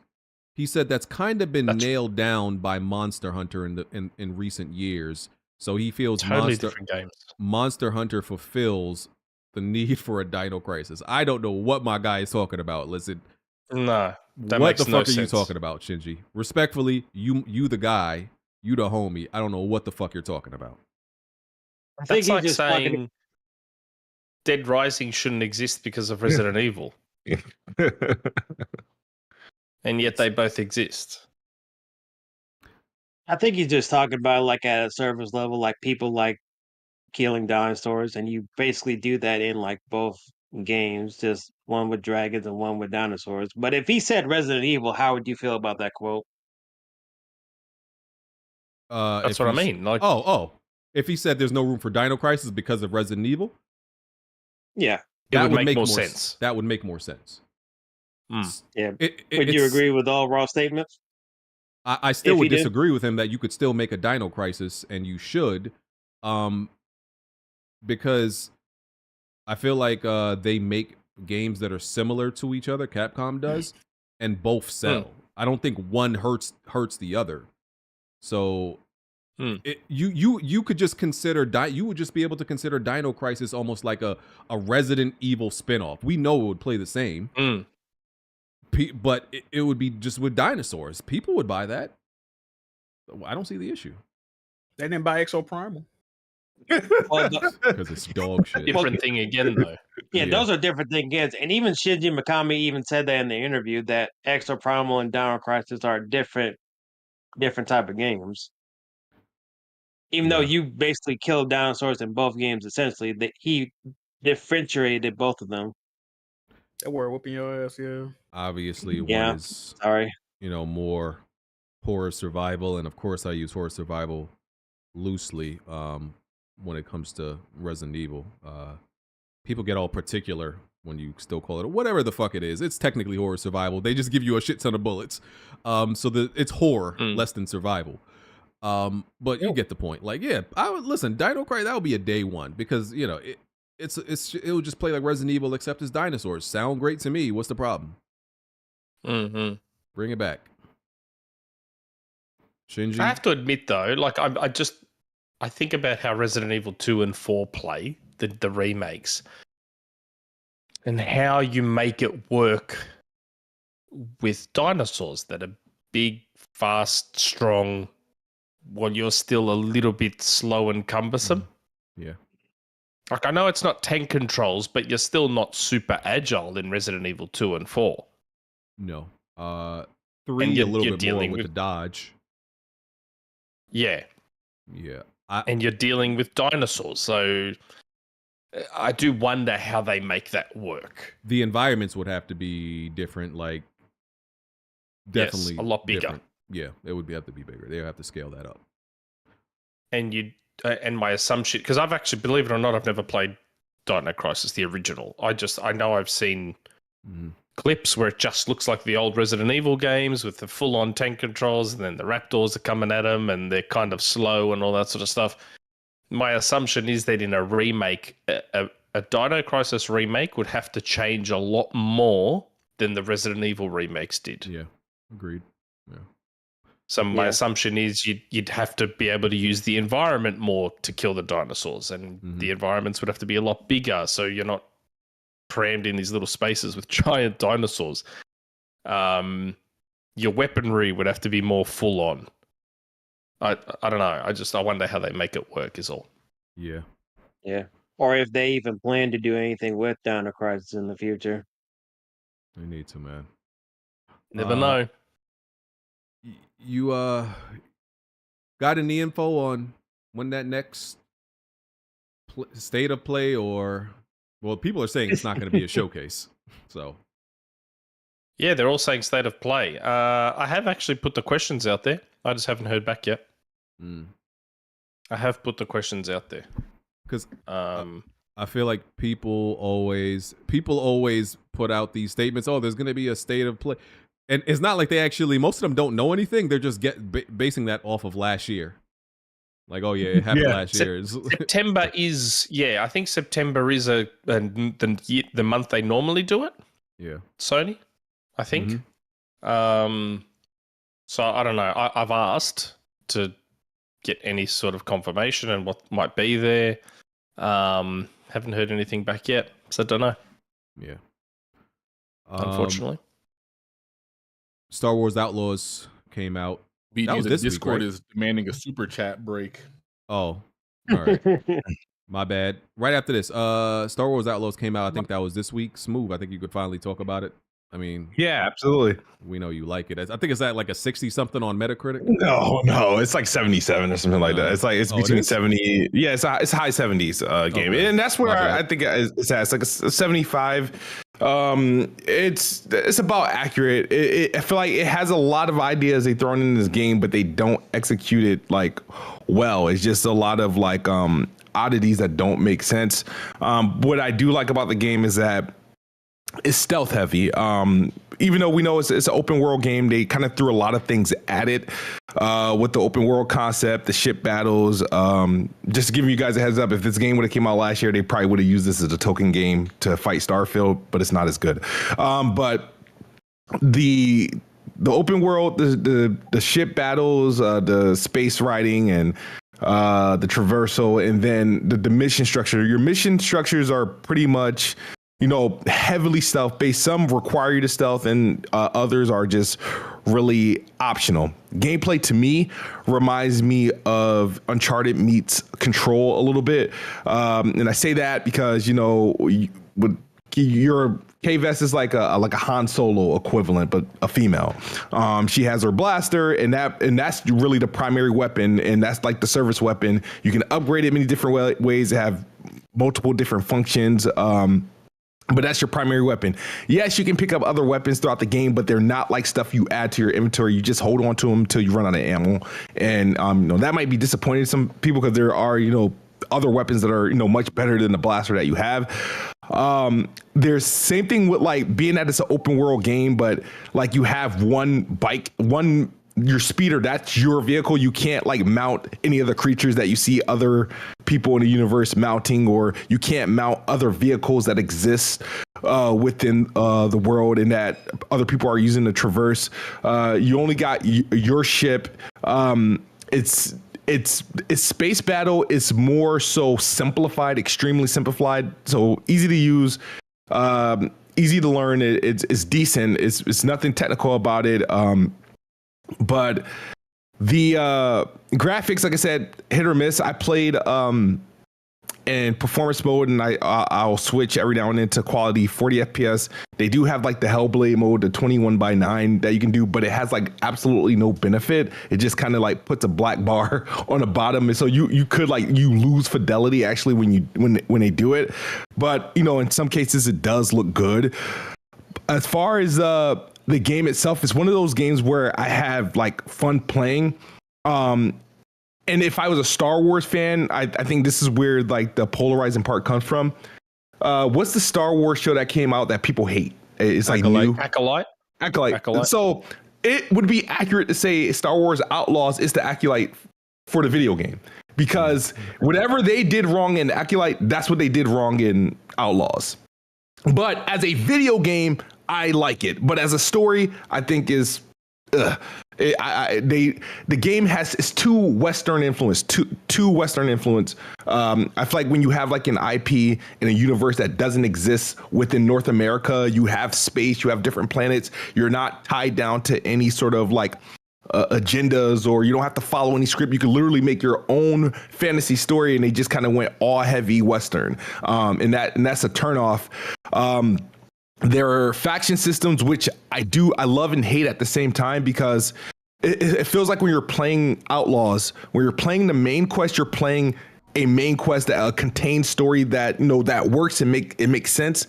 But when you're playing the open world and the side quests and all that other stuff, I feel like I'm playing a different game, because they have this faction system, these syndicates, where you do work for them, you improve your relationship, and it's supposed to change dynamically how the world works around with these people. So if you piss off one syndicate, right, you're going to be hunted a lot. You're not going to be able to do certain things in areas that they dominate. Or if you have a good relationship with a faction, you get discounts, you have access to certain things and whatnot.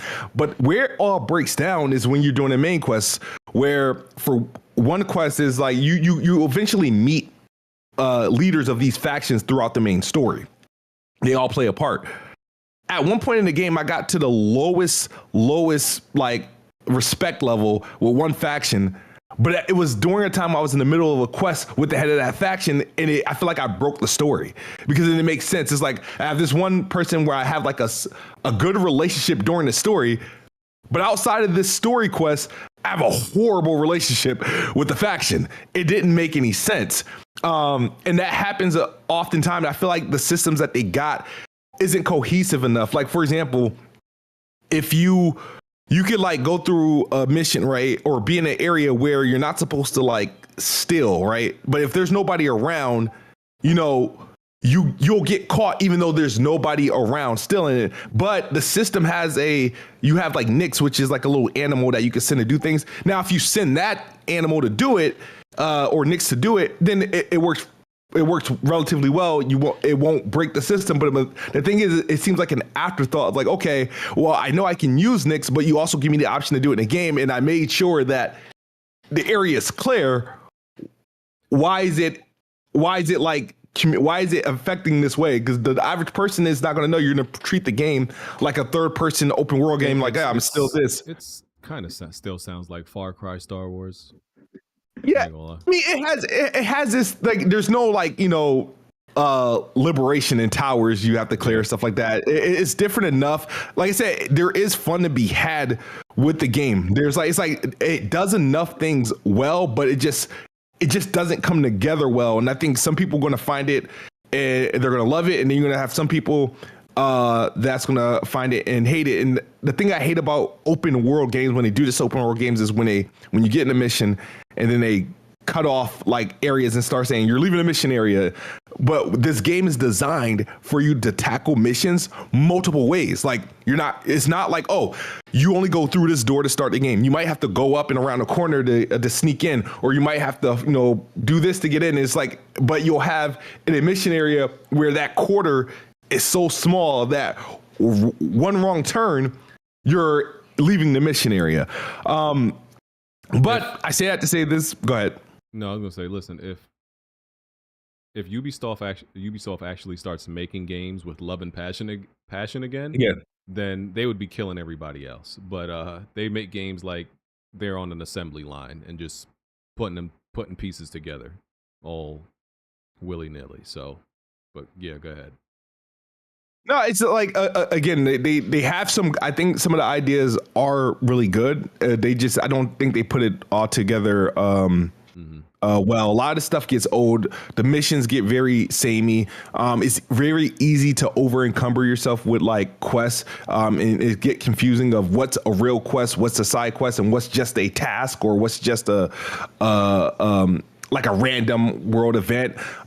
So your inventory and your journal will get filled up quick with just a bunch of like stuff, and it's sometimes difficult to divert from that. Again, with the Western influence, I feel like they made a lot of decisions that were just like unnecessary. Like, I don't mind Kate Vest's design, whatever, how she looks is fine. It is what it is. She doesn't look like the model, but when people are creating games, I assume they have an idea of what they want the character to look like, and they just kind of go from there. It's the world of the game is how they portray, like how all the women look in the game and how masculine it is. And then they put you in a situation where there's no need for like I've ran into a situation where there's like, I met 3 like random people at 3 different times in the game, but I feel like they put it in the story or in the dialogue to go out of their way to tell me they're in a same-sex relationship. And it had nothing to do with the quest or anything that they gave me. It's just like, okay. But when it comes up, it's always been a same-sex relationship, not a like hetero relationship. But the thing is like, I feel like that's obviously going to turn people off, especially if it had no purpose of the quest, character, or anything. It's just they find a way to present it to you, even though there was no purpose for it. It's like, okay, so what do I do with that information? Because the quest they ended up giving me had nothing to do with either their partner or anything. It was still this from that, bring it here. That's it. Yeah. And I feel like that happened like maybe like 3 or 4 times. And I'm like, yeah, they find their ways to introduce things to the game that doesn't really need to be there. Yeah, it's definitely a sale. Picking up on a sale. And a bunch of patches, because it needs a bunch of patches from what I've seen. All right, let me do super chats. Then the last thing we got is the Nintendo Direct. Clean frame. Because of the curse of the PS3, would y'all say the PS5 Pro will cost $500 and drop the original PS5 to $400? No, I don't think it's $599. Yeah, I say $599, $549 or $599. You think it's only going to be $50 more? They might. What is the price now of the PS5? It's still $400 and $500. $500. Yeah, $550. Oh wait, it's $550. Wait. I forgot. After taxes, yeah. Yeah, it's still those 2 base prices, the $400 and $500. $550, whatever. But the actual MSRP is $500, right? So yeah, can't they? They should drop it to $450 and put the Pro at $549. Because I just increased the price in some territory, so why would they drop it? Yeah, so where do you put the price at that point? See, remember when the PS4 Pro came out, the PS4 was already discounted. It already had its price drop, at this point. And the PS4 Pro took the price of the original PS4. Yeah, I don't know. They'll price it at $599 and totally fuck over the 2 terabyte Series X. And aren't they saying this thing is going to be digital only too? Yeah, but that's why I'm saying apparently. It's the $549 since it's probably digital only, and then it should be compatible with the with the disc drive, which costs like $80, I think. Yeah, because all you gotta do is pop it off, right? Yeah. So then what kind of upgrade are you expecting then? I have no. I don't think it's going to be much. I don't have high expectations. I'm just expecting improvements. That's all. Someone tell me, what is the selling point then? What will be the selling point? Because you can't sell us on 4K. You can't sell us on 60 FPS. You can't sell us on ray tracing. These were things that PS5 was already marketed for. So what do you sell us on? Yeah, I don't get it either. Like the PS4 Pro, for me, it was worth it. Like I got it day one. Yeah. A lot of the games got upgraded to be 60. Some of them got upgraded to be close to 4K and all that sort of stuff.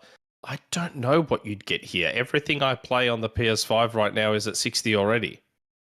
So I'm not sure what this thing's going to get me, because these days you can barely tell with the resolution anyway. Yeah. And most newer TVs have quite good inbuilt upscalers already. So you can barely tell. So I don't know. I don't know if I'll get a PS5 Pro. I don't know what it does for me. Yeah, personally. I think if you can get, of course, if Digital Foundry shows games like, Hogwarts Legacy, Final Fantasy 16, Black Myth, games that have been struggling, that they are running better. Once again, this thing is always for the enthusiasts. This thing is not meant to sell a whole lot. It's 10 million, maybe 15 million at the max. That's really what it's not for the mainstream. So yeah, what game they're gonna use it? What game are they gonna use to show this thing off? I don't know. Great question. It would have to be one of their own games. You'd think. Listen, I think does it have to be one of their own games? I think it would be smart to do it with a new game. With at least one new game, and also show the improvements that it's doing to older games. Hey, listen, show Ghost of Tsushima 2 and put running on PS5 Pro at the bottom. There you go. That's some shine. Oh, you said Ghost of Tsushima 2. I thought you said the remaster. I was about to say, Ghost of Tsushima 2. Yeah, put that at the bottom. And they'll probably do it with Spider-Man 2. No, they're gonna do it with their token Horizon Forbidden. Hey. See that Horizon? What's going on? Yeah. Rufflemutt, BG, get a divorce now over a hamburger. Fire. Huh? He's talking about the hamburger conversation. Buns, all that. Now his wife gonna initiate it for him saying that dumbass shit about a sandwich. It is a sandwich. Luis Barrios, yo BG, what are your thoughts that a $700 PS Pro is the same as a $700 PC power-wise? The timeline is crazy. So Nintendo, what's his name? Nintendo Prime. Nintendo Prime. Every few months to a year, somebody comes out on Twitter and compares consoles to PC and says, "Oh, you can just get a $700 or a $600 PC." Once again, I don't care about the console comparison in this. I care about the crowd that is misleading people who don't know any better. You are not going to get a powerful PC for $700. You're not going to get. You can get a PC for $700, but you're going to regret it. This is what I'm telling you. You're going to regret it. You are not going to be happy. That is not a future-proofed PC.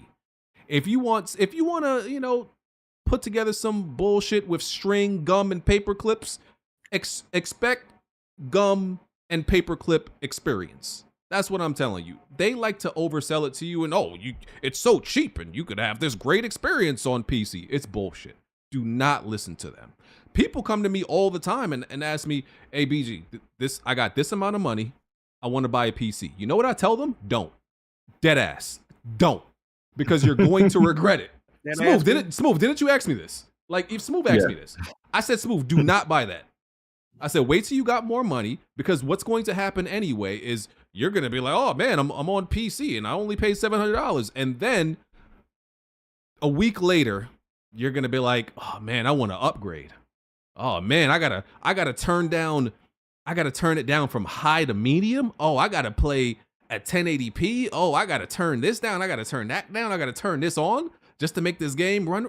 No, there's no reason for you to, if you're going to do any of that, you might as well stay on console. That's the whole thing. It doesn't matter if on PC you're going to get a marginally better experience. Who wants to go to PC for a marginally better experience? You go to PC for a large leap, not something slightly better than a console. That makes no sense. So do not believe you lose all the convenience of a console.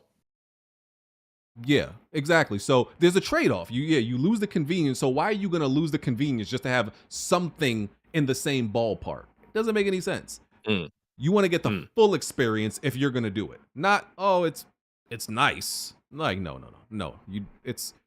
So don't listen to them, people. They're filling your head with lies. They're misleading people just to try to make a point. There's nothing, and they're talking about using used parts on that they found that they're gonna find in the dumpster of where Tick works at, that PC parts center. Yeah, you're gonna go dumpster diving for PC parts or used parts. And no, come on, you don't want that, bro. That dude said you're not well versed in PC parts, BG. That's all you got to understand about yourself. Yeah, right. I think he was telling you about yourself. You didn't want to hear it. Okay. That's cool. Yeah, okay. And yeah, I want him to show me the $700 PC and show me the performance. Show me the settings. I think he was at. trying to say, to play devil's advocate a little bit, I think he was trying to say that you'd be surprised what you can put together for 700. I don't think he was saying you can put together like some kind of monster for 700, or I should say 700 US, because forget fucking Australia. I think he was saying you'd be surprised by what you can put together for 700. But I assume there's a lot of you'd have to go out of your way to get something decent for 700. In terms of finding the bits and pieces you need to put together for a $700 PC. Yeah. And I assume. Also, the thing they don't like to mention to you is PC is just part of it. You're never just going to spend the money on the PC. There's other things you're going to want or have to buy with after you get the PC. So it's never just that flat price. So, yeah. And it's just a headache. Just dealing with PC gaming is a headache. Yeah. Yeah. Like I said, bought Space Marine Anniversary. Can't even boot it up. Fire. Weird. Rufflemut. Finished Emio, can't look at Paper Bag the same again. Oh, you scared? There you go. You can't look at a Paper Bag the same again. Tyler Ralph. Blandrew is wrong. Black Myth Wukong is nothing like Souls games. No fall gates like Liza P. No L2 skill. This is a Chinese myth god of war, and not game of the year. I think you should play. So fog is how we determine whether or not a game is a Souls game. Fog. I just started that game like a couple hours ago. What am I in for? Smoove, I think you should be able Getting your to ass beat. The optional bosses are actually the hardest. There's honestly only one hard boss in this game that's a main boss. Every other like hard boss is optional. So I really do think you should be okay. Cool. So that's what I think. Samuel Coley, as a fan of Sonic, I agree with BG. The series has been trash since Generations. Mania doesn't count because a fan made it. And speaking of Generations, guess what comes out this year?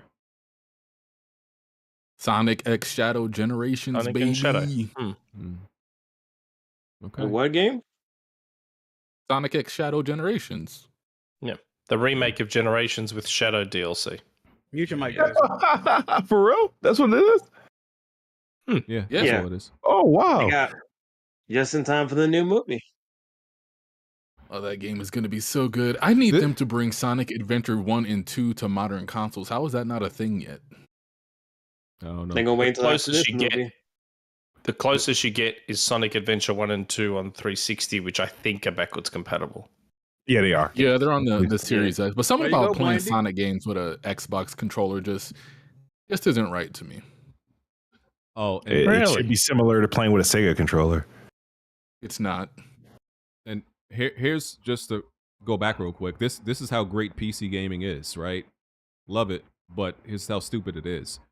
Dude on Discord just messaged me and said, "Oh, BG, you might have to turn off your cores to play the game." I gotta turn off my CPU cores to get a game to work. I already see. And my thing, I'm at a stage where I'm not scouring the internet for solutions anymore. I look for like 5 minutes, and if none of those things work, I'm just not gonna play it. Back in the day, I used to do that, spend hours trying to get a game to work on PC. Now, no, bro. If it don't work, y'all got my money. I'm sorry, I got my money. Enjoy it. I'm not doing all that, man. Changing settings on my PC and moving, turning off the cores and doing it just to get one game to work. I ain't doing that, man. This is what the PC gamers won't tell y'all about. All that bullshit that happens sometimes. Yeah, I know. Dixon, nope. No, hey, you finna say something. Nope. What you was finna say? See, I'm still so I'm not sure if you know, but they pretty much create names and get me to read them, and it's me. It sounds like me saying something crazy. They do this every week, like the Bart Simpson thing, with Mo. Yeah. So I'm pretty sure this name is doing it right now. But I caught it. But he said Dixon Sidem. Yeah, Dixon Sidem. Okay. Yeah. Nah, you got caught, BG. No, I didn't. Reading it, bro. I recognize it. I recognize it. It took. You read part of it though, so you got. I ain't finished it though. Anyway, Anyway, you wouldn't have read it if you got it. Anyway, I did read it. Dixon Sidem said, "Did Series S cripple third parties this gen?" I wouldn't put that all on Series S. I wouldn't do that. No. Sensei J. The way Blandrew caps for Japan studios, you think those games would sell over 3 million. Also, Blessed, your break is over. Get back to mopping the floors. Sheesh. The McDonald's allegations. Yeah, Blandrew, I feel like you have to, because of who you are, you have to buy like 3 copies of Astrobot. I do feel that way. You have to because of who I am. Yeah, you have to That's supposed to mean overcompensate for these type of, because this is. He does. Yeah, both of you do. Y'all gotta buy 3 copies each. I think that's only fair. Yeah. I've bought a Astrobot controller, the base game. I've also bought Astrobot merch on PlayStation Gear, like a water ball and a That's crazy. So I'm covered. Okay. My 8-year-old wanted a PS5 just because of Astro. So he played Astro on mine. And that was it. From that moment on, he saved up, and he saved up like 80% of the money he needed for a PS5. You said an 8-year-old? And now What type of lounge you got him on? God damn. What if it worked? Every time he goes to visit his grandmother, he gets money. Okay. Easter comes along, he gets money. Christmas, birthday, so he was just saving up money, and then that's how Jack get all his money too. Facts. Sorry? That's how Jack get all his money too. Hey, what can I say? I'm a man of code. I appreciate the hustle personally. Yeah, so he's now gone and paid off his disc, because he's got a disc edition. I've got a digital, he's got a disc edition.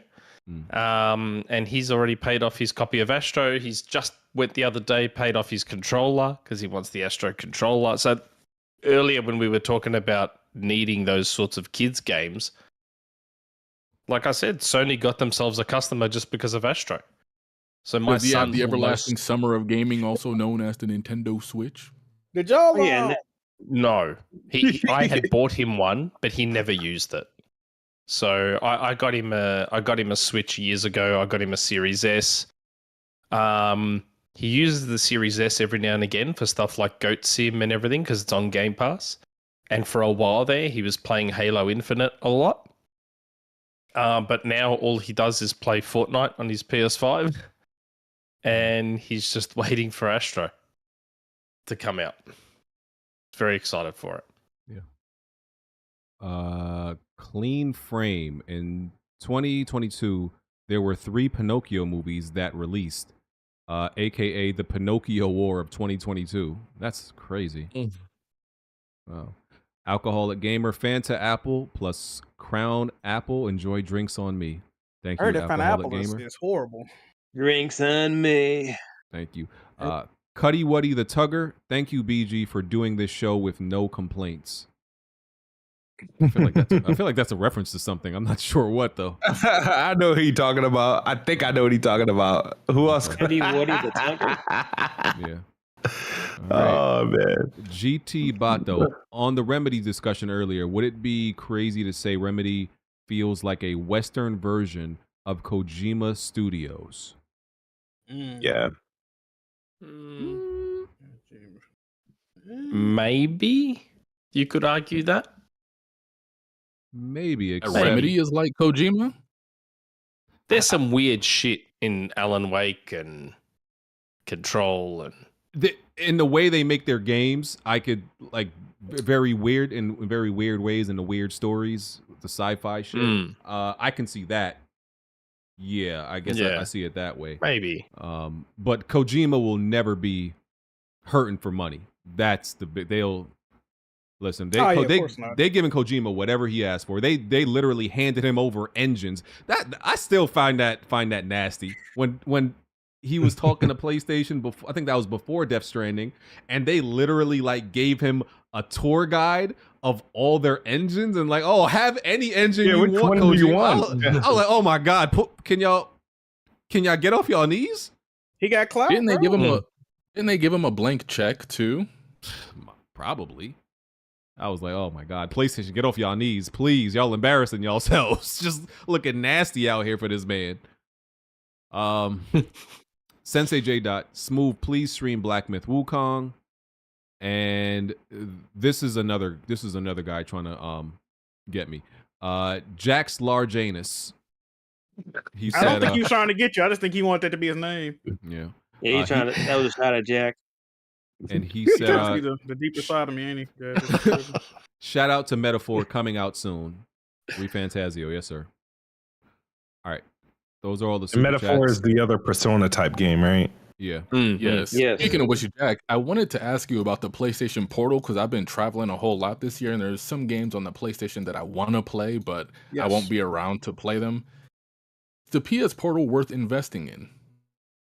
If you wire your well, I got mine hardwired through a Wi-Fi extender. If you have your PlayStation at home wired, I think it's worth it. After I did it needs to be working on, correct? What'd you say? Yes. It needs to be on. Yes. Yes. It's a remote play device. Yeah. No. It don't have to be on. You can turn it on remotely. It's just gotta be able to connect to it. Yeah, you don't got to leave your PlayStation on when you turn on the. It has to be in portal, it has to be in rest mode though. It has to be in rest mode. Yeah, when you turn on the portal, it turns on your PlayStation wherever you're at. Yeah. So if I have a physical disc in my PS5, will it read it? It will be able no? to play it. Yeah.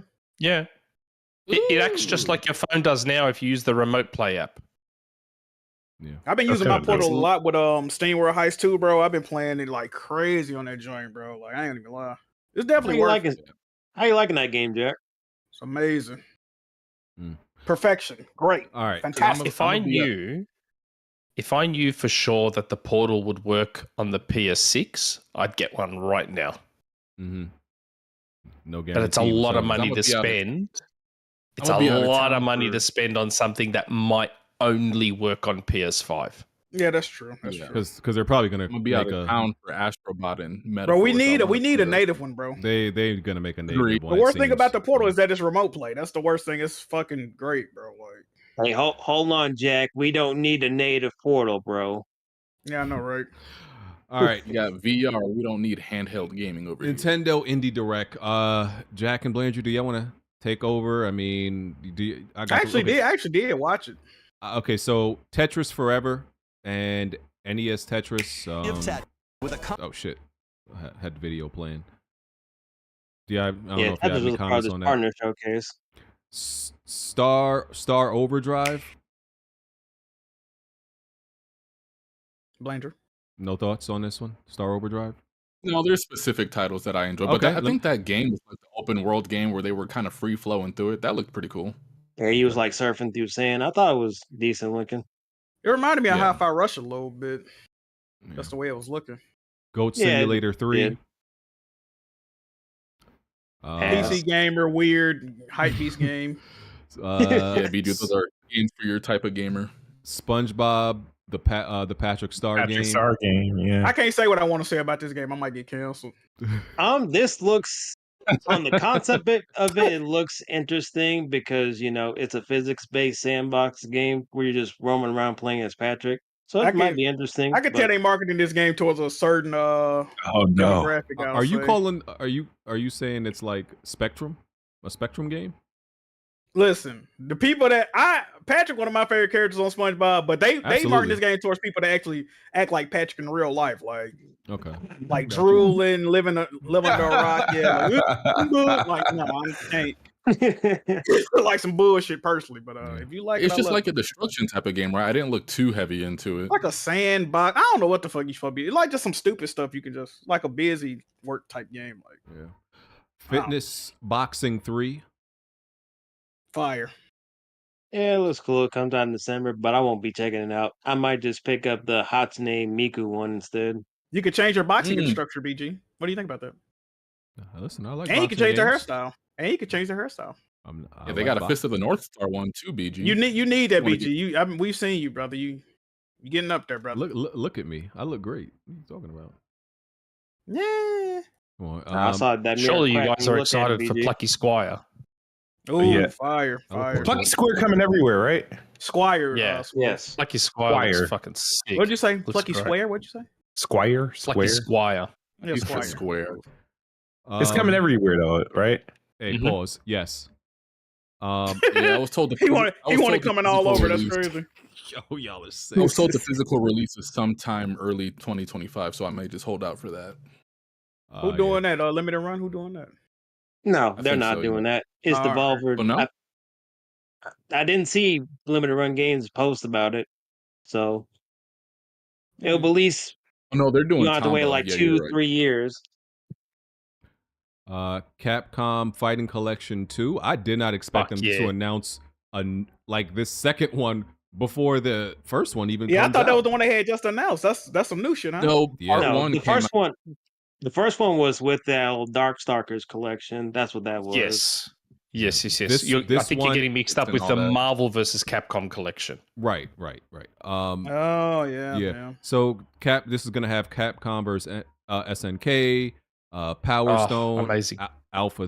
Street Fighter Alpha 3. Yeah, man. Plasma Sword. You know what this is? Yeah.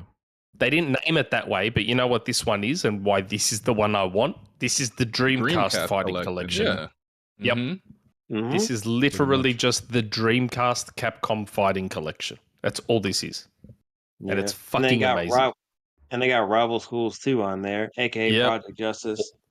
All the Dreamcast stuff. It's fucking incredible.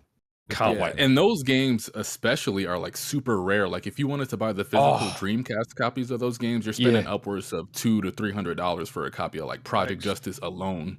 And then like Capcom versus SNK 2 was never localized on the Dreamcast, and good collection. To me, this is more exciting than the Marvel versus Capcom collection, just because I prefer these lineup of titles more. But I'm there for all those collections. Mm-hmm. I've still got Alpha 3 on Dreamcast. Fucking love it. Such a good game. Alpha 3, yeah. Scalpers said y'all messing up their business. They ain't too happy about this. Man, they probably had some of this. On the original. Yeah. And we actually got a release date for Marvel vs. Capcom like right after that. Yeah, November 22nd. Yeah, it's like physical, September. But the digital is September 12th, but then the physical is like in November. Right. My bad. Not on Xbox though. Fuck Xbox. Is it that frame? Not on Xbox. Is it really because of that frame thing? They said the framework problem. MT framework engine. Oh man, that's. I don't think so because the first Capcom Fighting Collection was using that engine, and that came to Xbox too. And then not only that, like a lot of the other collections that Capcom released back in the past from like what was it? It was I cannot think. Mega Man. Like they had a Mega Man collection that didn't come to the Xbox, and one of the Phoenix Wright games took like 2 years to finally come to the Xbox. So they look at things like this. It was in the Capcom leak as a financial business decision. So they just don't think it's a viable platform for fighting games, and they don't think there's much of an audience there for them. Yes, I think it's the two issues I think go hand in hand. I think there is a little bit of a problem with MT Framework and the newer development kit. But at the same time, I don't think these games sell enough on Xbox to justify the effort. Yeah, because even like Monster Hunter Stories and Monster Hunter Stories 2, that only came to PS4, Switch, and that did not touch an Xbox at all. Yeah. It's unfortunate and it's sad because it's funny to me. Of course it is, because you're a fucking toxic asshole. That's why. I mean, look, I'd probably... I feel like even if these came out on Xbox, I personally would still get them on Switch just because I want them on the go. But it is unfortunate. Like the Marvel vs. Capcom games are incredible, and Power Stone, my God, Power Stone. I've still got my Power Stone games on Dreamcast. I bought the collection on PSP as well. The Power Stone games are just amazing. Yeah, those absolutely are fun. amazing, and they're all online now too. So yes, oh my God, that's so good. My hope is that this collection, this second collection, hopefully Capcom uses it as a little bit of a litmus test for whether they go, oh, do we remake Power Stone 1 and 2 properly and then go with a third later? That's what I'm praying for. Because the closest thing we have to Power Stone now is a game that came out on Steam, Xbox Switch, and I believe PS4 called The Last Fight, or just Last Fight, which is just a Power Stone clone. Straight up, like shameless Power Stone clone. But it is a pretty good game. But if you're a trophy hunter or achievement hunter, it's broken. Like the achievements and the trophies are kind of broken. No. But the actual game itself is a very, very, very solid Power Stone clone. I think it's all one word, Last Fight. Look it up. It's made by a French developer. Piranha King, I think. I'm looking at it right now. Game. I definitely see some Power Stone. Oh yeah, it's just a straight up shameless clone of Power Stone.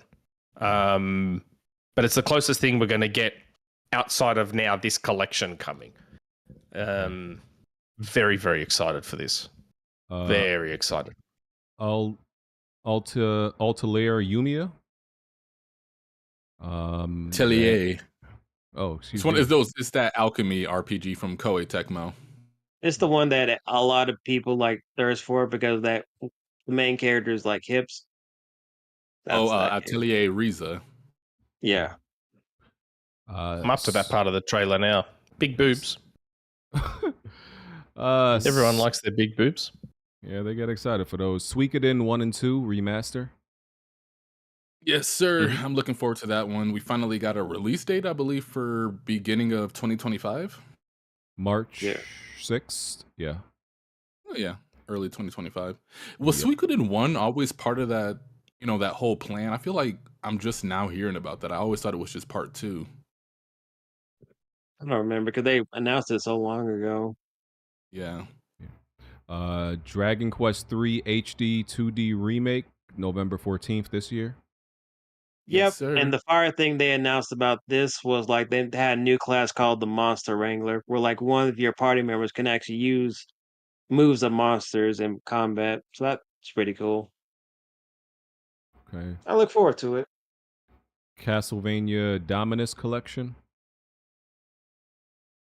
This is it's like Dawn of Sorrow, like all those like Portrait of Ruin. These are like Order the of DS Ecclesia. games or something. Yeah. Yeah, I didn't play any of these.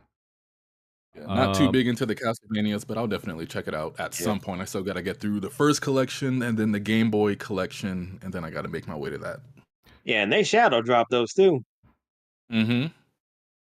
Hoping it gets a physical release though. All right, I want to fly through some of these because they had there's a lot in here. Civilization Lego 7. Horizon. Oh yeah, Civilization 7. Oh no, What you we're want to talk definitely about? gonna stop for that Lego Horizon. Yes. All right, cool. Let me just get through the rest of these. Stop me if you got something to say about it. Civilization 7, Tales of Grace's F remastered. Phenomenal game.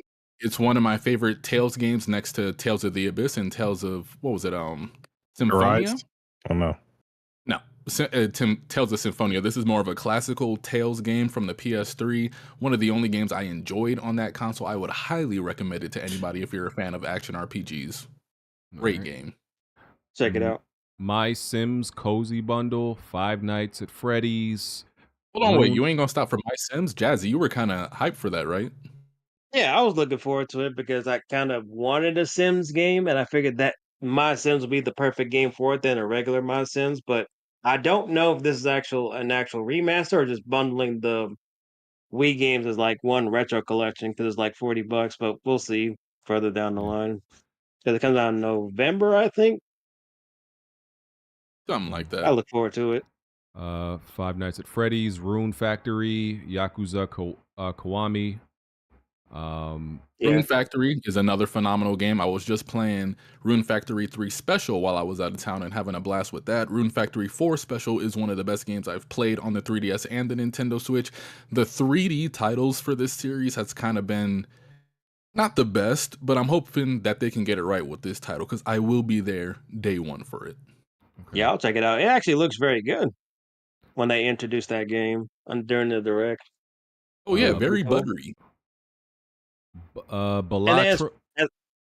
As far as Yakuza goes, because that was like the last announcement at the end of the partner showcase, I was surprised to see that there, and that's pretty cool. It's only like $20 because it's just the same day as the TV show that they're about to do, the live action series, I think, on October 24th. So that's not too bad, and I would not be surprised if they bring in the other Yakuza games over. But I'll support it now. Check out Yakuza and give it a chance. Yeah. I may show my support for that game just so that we can get future titles in the series. It is unfortunate that even in Asian territories we're not getting a physical release, but at least it is only $20, so it's not too bad, I guess. All right. I just hope Sega brings in Sakura Wars. Balatro, never. Oh, tell me you guys play Balatro. I don't know what. Tell me you guys play Balatro. No idea what it is. I'm hearing it's a Game of the Year contender, a silent one. Man, can you please do me a favor? And after we finish, just go buy yourself Balatro. It's a card game, so BG's kind of, he ain't feeling it. I don't play card games either. I don't play roguelikes. I don't play anything that Balatro is. And Balatro is fucking incredible. It is... Holy shit. You played against friends? Once you... Sorry? You play it against other people? It's a card game you play against other people, right? It's a single player only game, completely offline. It's just, the easiest way, I guess, for me to describe Balatro is it's modern day solitaire. Okay. So, and it's just amazing.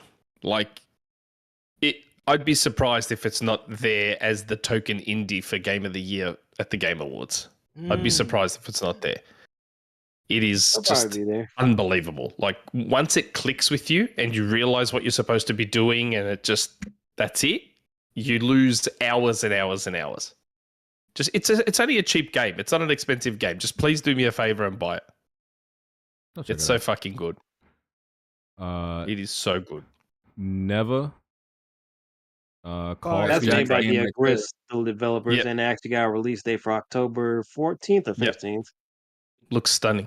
We will be there. Jack loves games where you just play as a woman. He just loves that shit. Are you sexist by any chance? No, I'm not. But indie games where you play as a woman. Because listen, I haven't even seen this trailer, but I guarantee you, when I look at this trailer, I feel like it's gonna look a very certain. It's a woman and her wolf, BG. It's an emotional adventure made by the same developers as Gris, one of my favorites. Yeah. Great game. It's Grease, but with combat. Facts. Okay. Fire. That's what it is. All right. You should play that, BG. I got it downloaded, man, and I got the PS5 upgrade for free, brother. It's on my account, BG. Great game. I'll check it out if I got. You're just so close-minded and ignorant. You probably won't like it. But, most gamer on the podcast, right, Jack? Yeah. Exactly. That's what's crazy, Blandrew. All these guys, that just sounds like a murder mystery Nintendo version. I ain't want like. Shut up, BG. Reading. I don't do that. Yeah, that's BG. Yeah. I'm ignorant. I'm stupid. Fuck what I read for. You're a piece of shit, BG. We don't believe you read that book in middle school either. But continue. I might not have finished it, but I read it. I think I finished it. We know you did. You ain't saying that. We know BG, you did. I think I might have finished it. I just can't remember. It was literally like 2 decades ago. So I don't know. Anyway, and Smoove, you should be ashamed for how to win a thug's heart. You ain't no better than BG either. But continue, BG. Wow. Coffee Talk Tokyo, Power Wash Simulator, Shrek DLC, DLC. Sea of Stars getting DLC, Throes of the Watchmaker, Morsels, Date Everything. I saw that. Peglin. Yo. Wobbly Life. Huh? Pico BG Park just said 2. he's going to go to Pegland. Shovel Knight. Shovel of the Hope DX. Europa.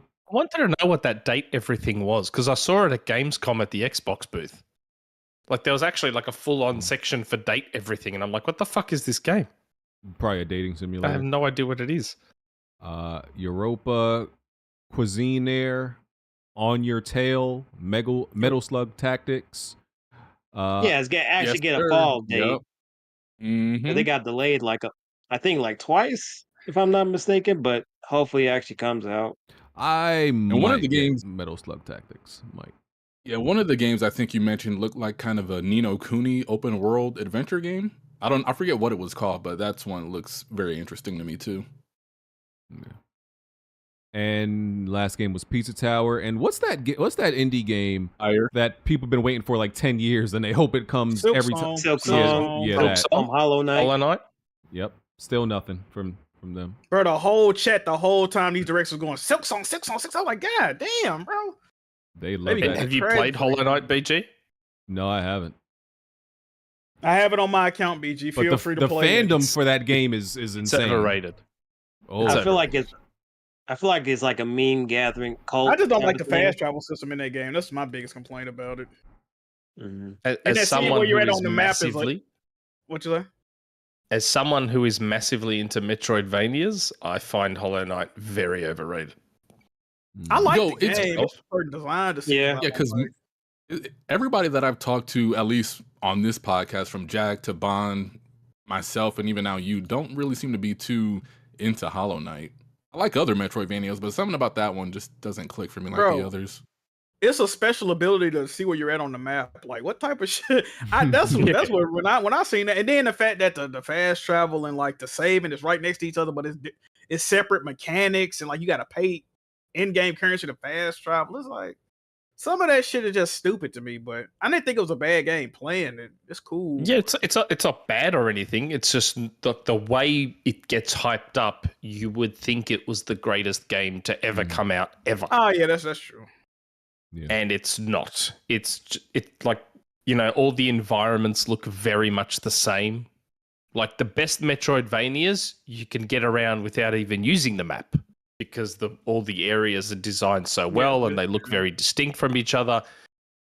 But Hollow Knight, it all just looks the same. So you really need a map, and they don't give you a map at the start of the game. It's just, I don't know. And the combat's a bit and just floaty. I don't know. I'm surprised so many people beat it. That's like hype for it. I think it's just one of those like things to say like, "Hey, we're a Silk Song," because it's becoming a meme. They want to be part of the conversation. Yeah, it's just momentum now. It's just momentum, and that's all it is. Yeah. And Pizza Tower, that game actually looks pretty cool. It's been out for a while on PC, but I'll check it out because I know they shall drop it. That's another meme game, but it looked dope though. I wouldn't say that's a meme game. That looks very like well put together. No, it looks well. I mean, put together. it's a real game, but like, like the people that like the shit post be hyping that game up. I wouldn't. I don't think I would put Pizza Tower in that. Really? Goat Simulator and the banana game. Oh no, not like that. Just like, oh my god. Yeah. And it's only a Switch version right now, not for PlayStation, Jack. No, of course. I wouldn't expect anything other than that, Jack. And last thing, because I know Bomb would have brought it up, that remake of a Trails game is coming out for Switch. Mm-hmm. That Legend of Heroes. And That's right gonna now, be my third time. Oh, go ahead. Trying that. Yeah. Okay. And right now, it's only announced for Switch, but they haven't said. They said they would announce talk about like a PC or PlayStation version later. So I guess they're making Nintendo like their primary platform for this new remake. I guess because I don't know who they got publishing this game yet. Yeah, and that was what was interesting about that game and Yakuza to me, because when Yakuza was first starting to get like its Western push in 2017, well, actually a little bit, deeper into the Switch's life cycle, they were saying that they didn't want to put the game on the Switch because they felt like there wasn't much of an audience for games like that. So it was nice to see that finally come over at the end of the console's life. And even like with Trails in the Sky, Falcom said like the first couple of years of the Switch that there isn't an audience for these type of games. They don't want to make them. They only have a budget for PlayStation and PC ports. So now that they're actually starting to make Switch games in-house and even make some games potentially exclusive, that's very interesting to me. Yeah, so now we're gonna next year and probably the year after that, you're gonna still see like a base Switch ports come through, since they know how much of success the Switch popped off. Yeah. And last thing I'm gonna say about this direct, I had to mention it. Lego Horizon made a second appearance at Nintendo Direct. Jack, what you think? Hey man, I don't have an opinion on that, Jazzy. Hope y'all enjoy the game, brother. Yeah, it was like doing like that sizzle reel for like holiday games, pretty much. But Jack, if I didn't know any better, it seemed to me like PlayStation is pretty much telling everybody that the lead platform for Lego Horizon is Nintendo. It's a glorified Switch game. Even with like the games as a service, bro, them games is really promoted towards PC. Like Blanche was in there, I feel like those games are promoted towards PC gamers. And they just hope that they don't have faith in the core PlayStation fan base anymore, bro. It's clear to me. Because with a game like Lego Horizon, you would think they'd want to promote. The Nintendo has had more trailers for the game, better trailers for the game. They want Nintendo people to buy the game. That's it. They think it's gonna sell better on Nintendo, and they might be right. But they not, they're not really trying to promote on PlayStation like that. Hey Jazzy, does that game have online multiplayer? Yeah, online co-op. Yeah. If you're willing, I'll pick up that game just so we can co-op that game together. That will be fun. Y'all streaming Sure. We could set something up. Sure. Right. But you're getting it on the Switch though, right, Jazzy? Not the PlayStation? Oh, of course. I mean, there's no Yes, need sir. to get on the PlayStation version, especially coming to my platform. Real quick, Weapon Wheel Zookeeper asked Jack to bring back Among Us community streams like once a month. We've been talking about it. When it gets dry, we're gonna do Among Us. Man, we've been planning it, bro, but something always come up, bro. Games Either came out somebody again. ain't home. Yeah, or somebody ain't at the crib, Yeah. We'll figure something out. Yeah. Earl Walker, BG's Wukong death count, is it A 50, B 100, C over 150? I'm gonna say go C over 150. I'm gonna say you're playing it for quite a while.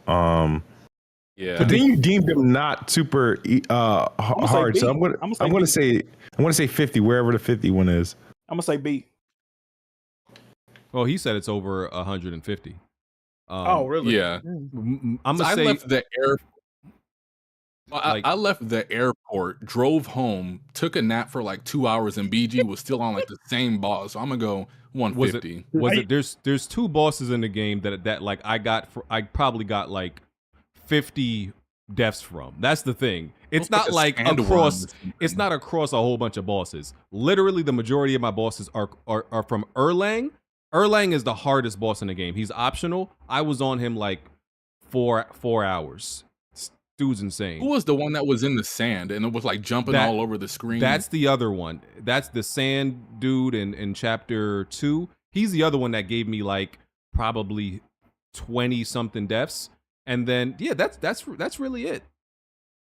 It's BG them was two. there for like 4 to 5 hours. It's them two. That's it. Every other boss. Ain't that the game where you're supposed to die though? Like I don't really. Yeah, See, when people be like, "Oh, you died such a like motherfucker," it's a hard game. Like, put it this way, who cares? I think I died way less than the average person in this game. And Yellow Long is the other hard boss. People were crazy. People were spending 4 hours on Yellow Long. I beat him in an hour. So, I mean, you know. What else? One more question. Was from the Nick answer Knack. there, or it was 100? It was over 100. He said over 150. You know, BG, you know what your name was saying on Discord this past week? It said, because Discord got some shit now where you can show what game you playing. That shit said, I looked at BG name, it said 10 times streak or something. I'm like, what? I hover over, it's like played the game 10 days in a row. Bro, this man streaming 9 hours a day, 8 hours a day, BG. Yeah. Brother, what is going on, brother? Yeah, I wanted to beat that game, bro. I ain't seen you like this for a game in a minute, man. You finally feel like you're in next generation? Is it game of the year? No, it's a nominee, but it's not game of the year. No.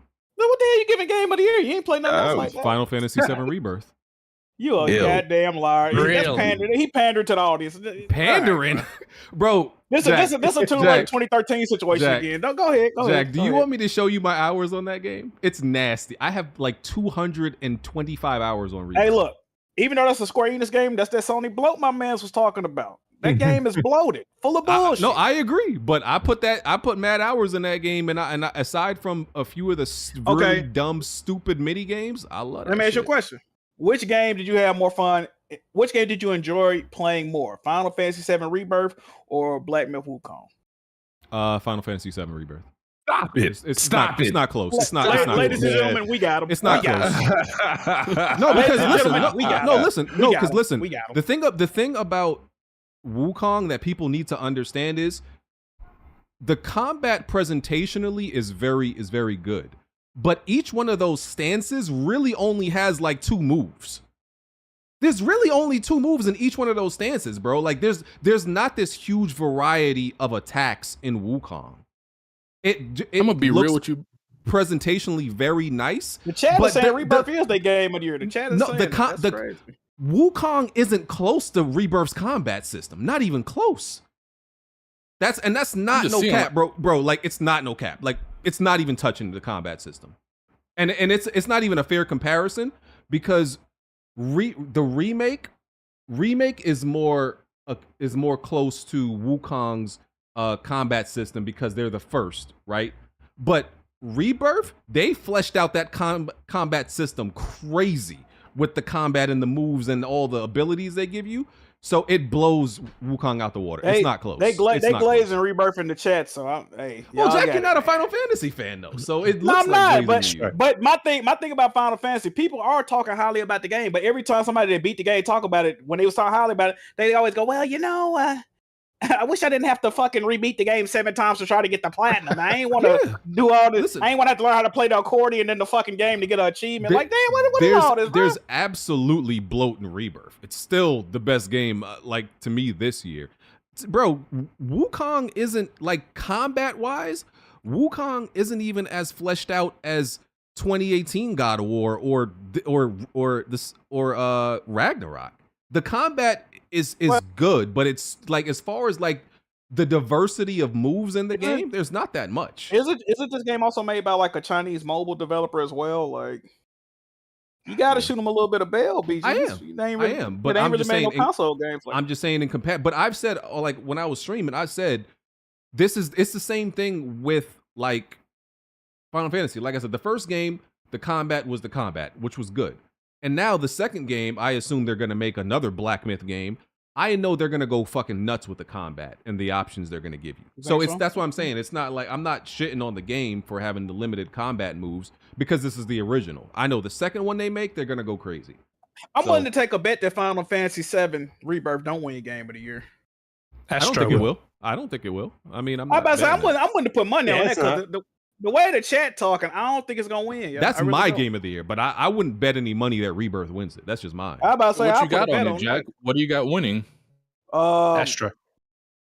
I think Helldivers 2 got a better chance. Honestly, I think Helldivers 2 got a better chance. More people played it. I think Astrobot. I don't agree with that one. Astrobot, even though JRPGs is a niche genre of game, and whether y'all want to admit it or not, it just is. I think Astrobot would have a better chance of winning a game like Astrobot. I think Final Fantasy VII kind of transcends JRPG. No, it does. It does. It's the most popular JRPG. I mean, that's true. Yeah. I think either Helldivers. What was it? Was it Baldur's Gate? Not Baldur's Gate. Dragon's Dogma 2. Dragon's Dogma. Or Dragon Age will win. I think it's one of those. Dragon's Dogma didn't fare that well though. It had a lot of hype going in, but when it came time to release, it was just like underwhelming. That's another thing I think. But I think that's another thing Final Fantasy got going against it is the fact that so many RPGs came out this year that people are, gloating about or whatever, bro. Because when they go to nominate, they're not gonna try to nominate all these RPGs, bro. All these RPGs, some getting left out. Most of this shit ain't gonna make it. I really think Helldivers 2 got a really good chance. I do. I think it do too. Jasmine owed me Zelda comes out this month too. No, I'm not. Yeah. Oh, a new Zelda about to come out? Yeah. Echoes of Wisdom. Oh, See? yeah. Hey, man. It definitely got a bigger chance than Final Fantasy VII. Hey, man. You know how people do that them Zelda games, man. Yeah. Yeah. I think Astro will be mine though. Yeah. Probably mine too. Last thing. I think it's a contender. I got $100 with BG on this one. Ooh. What was our bet again? Losing those bets. What was our bet again? That it would be a contender. Which game? Oh yeah, that Astrobot would be a contender. I said it wouldn't get nominated. That's what I said. You did say that. See that? Really? See now it kind of depends. I'm kind of hoping them reviews ain't too crazy because if it comes out and gets like 9s and 10s, then I'm fucking cooked and I owe Bland you. You know it is, BG. If I think you're gonna owe him $100. I think if it gets like 8s and 9s, then I think I'm safe. If it gets below a 90, I think it's likely it doesn't get nominated. If it's below, hey, send him that made his money. Go on, pay him right now, BG. Make it easy. It's getting nominated. I'm telling you now, it's getting nominated. I gotta see what the reviews look like. Then Blandrew, I might might have to cut you. We could cut a deal early. We could do a deal. It doesn't have to be. Okay, if you get the option for an early cash out with something else, I'd take it. Okay. I'm gonna see what the reviews look like. If you get an early cash out, trust me, if you get an early cash out now, take it. If you could find a way to get me PlayStation Plus for a year, that would be nice. Oh, you letting them off easy. What? Which tier? Which tier though?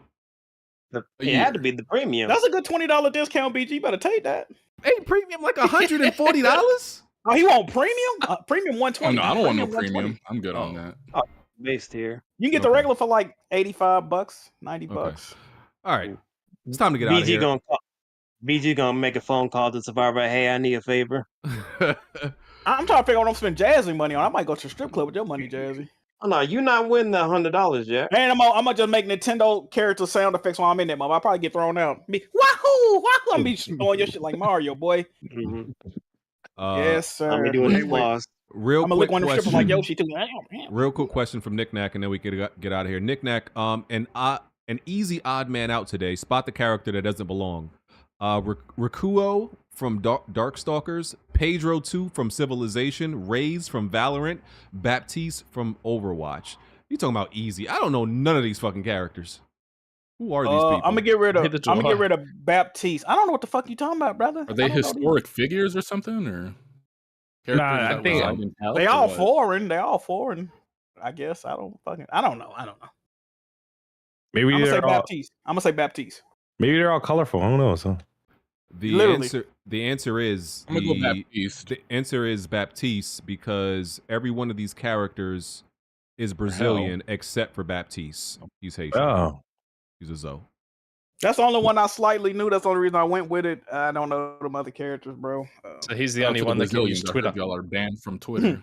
Oh yeah, that's crazy. Baptiste is the only one that can still use Twitter. Yeah. I just thought about it. The Timberwolves Brazil, bro. Well, they got banned already. They had got their account taken. Oh man, yeah, that was a great account. Damn. Papa John's BG, I agree. Certain bosses like Yellow Long took me hours. He's the only boss I had to cheese. Erlang was easy. Use revive pill, and that fan breaks shield away easy. Yeah, I seen some people make strategy videos. They use, like, if you use the snake spirit, it pretty much poisons him and sheezes the fuck out of him and makes it a way easier fight. I did it the manual way, and I actually like fought this nigga to the death. So, all right, time to get out of here. Hold on, BG. What now, sir? One more thing. It's another Nintendo topic. The new trailer that just came out for Echoes of Wisdom. This is a Game of the Year contender, BG, and you're picking up this game, correct? It looks great. They left it pretty late to show the sword form. Yeah, I didn't know they were going to have Zelda have like a sword fighter form, but it's basically has its own little like durability system, like the Master Sword in Breath of the Wild and Tears of the Kingdom. So that way you can rely on creativity, but it looks cool. It basically turns her into Link. Yeah, but it makes sure that you're still playing as Zelda, because some people speculate that you were. This is a mainline Zelda. This ain't like no spinoff, no. It's a mainline Zelda. Really? Yes. Did you play the Link's Awakening remake? Oh, I never. Nah. That was my 2019 Game of the Year. This is in that line. Oh god, it was so good. Tyler it was so Ralph. good though. Tyler Ralph said Final Fantasy Story was ass. Metaphor Refantasio is going to be Game of the Year. And that game not getting. I see what Benji said. Metaphor is not getting nominated, bro. You want to make another bet, Jack? Let me think about that. Yeah, actually, I would. I'll put 50 on that. No, fuck it. I'll put 100 on that. All right. All right. So now I'm gonna take your $200 and go into the strip club. I might have a good night, Jazzy. All right. Here you go, BG. That's If I'm right about it, brother. If I'm right about Astrobot, just buy me DBZ or Metaphor. I'll let you choose. They come out the same week. All right, cool. I'll do that. I'd take that cash out now. $200, Rich. I ain't even had to do nothing, chat. Y'all see me? All right. We're done. Nick, thanks for coming through. Thanks for having me. Y'all special Nick. Yeah, just tell the people where to find you again and about your show. The easiest place to everyone is just go to xboxhero.com. That's everything is there. That's the easiest way to say it rather than waffling on for too long. And I'm at special_Nick on Twitter. Yep. That's me. All right. I'm BG. That's Jack, Blandrew, Jazzy, and Smoove. And we're out of here. We'll catch y'all next week. Peace. Bro, no bond. The show went by way quicker. What's going on? What? I said no bond. The show went by way quicker. Oh yeah. What you trying to say? I'm just making an observation, man. I'm not saying anything. Okay. Hey. Shout out to our good brother Bond out there in Florida visiting Rev, I guess. Ain't deep in Rev right now. All right. Jeez, Jack. No. Right. Plenty of tried and plenty of failed. You can run and hide, but you can't dodge what's in my weapon well. Name another pot that's big or small, I'm contesting it still. Name another spot or any section, I'm king of the hill. Name another squad that wanna test it, I'm beating them still. Bye. No, you can't dodge what's in my weapon well. Name another pot that's big or small, I'm contesting it still. Name another spot or any section, I'm king of the hill. Right. I know my bro king got me. See, that's a black bond that can't be broken. No Idris Alba, I'm a black bond. Damon a scoping, all black panel. You can never try playing us token. Yeah, we playing games, but now one of us playing or joking. Not at all. Oh wait, then Jack Move came in with the trophies, God in a lane of its own. Like, how can you gamers approach me? Tell kids move to body you in Halo, then send your family an angel emoji. You should've known, dog, you ain't got enough Series X's. Blind got all the answers, no, you ain't gotta ask Siri questions. All the latest gaming news gotta be here to check it. Since 2015 and beyond, I'm just here to respect it. When you at the top of your tier, it's a blessing. From the bottom, so no way we appear to be desperate. This for anybody doubting, I'm clearing a message. And if you ever had a problem, I'm here to correct. Plenty of failed. You can run and hide, but you can't dodge what's in my weapon well. Name another pot that's big or small, I'm contesting it still. Name another spot or any section, I'm king of the hill. Name another squad that wanna test it, I'm beating them still. No, you can't dodge what's in my weapon well. Name another pot that's big or small, I'm contesting it still. Name another spot or any section, I'm king of the hill. Right.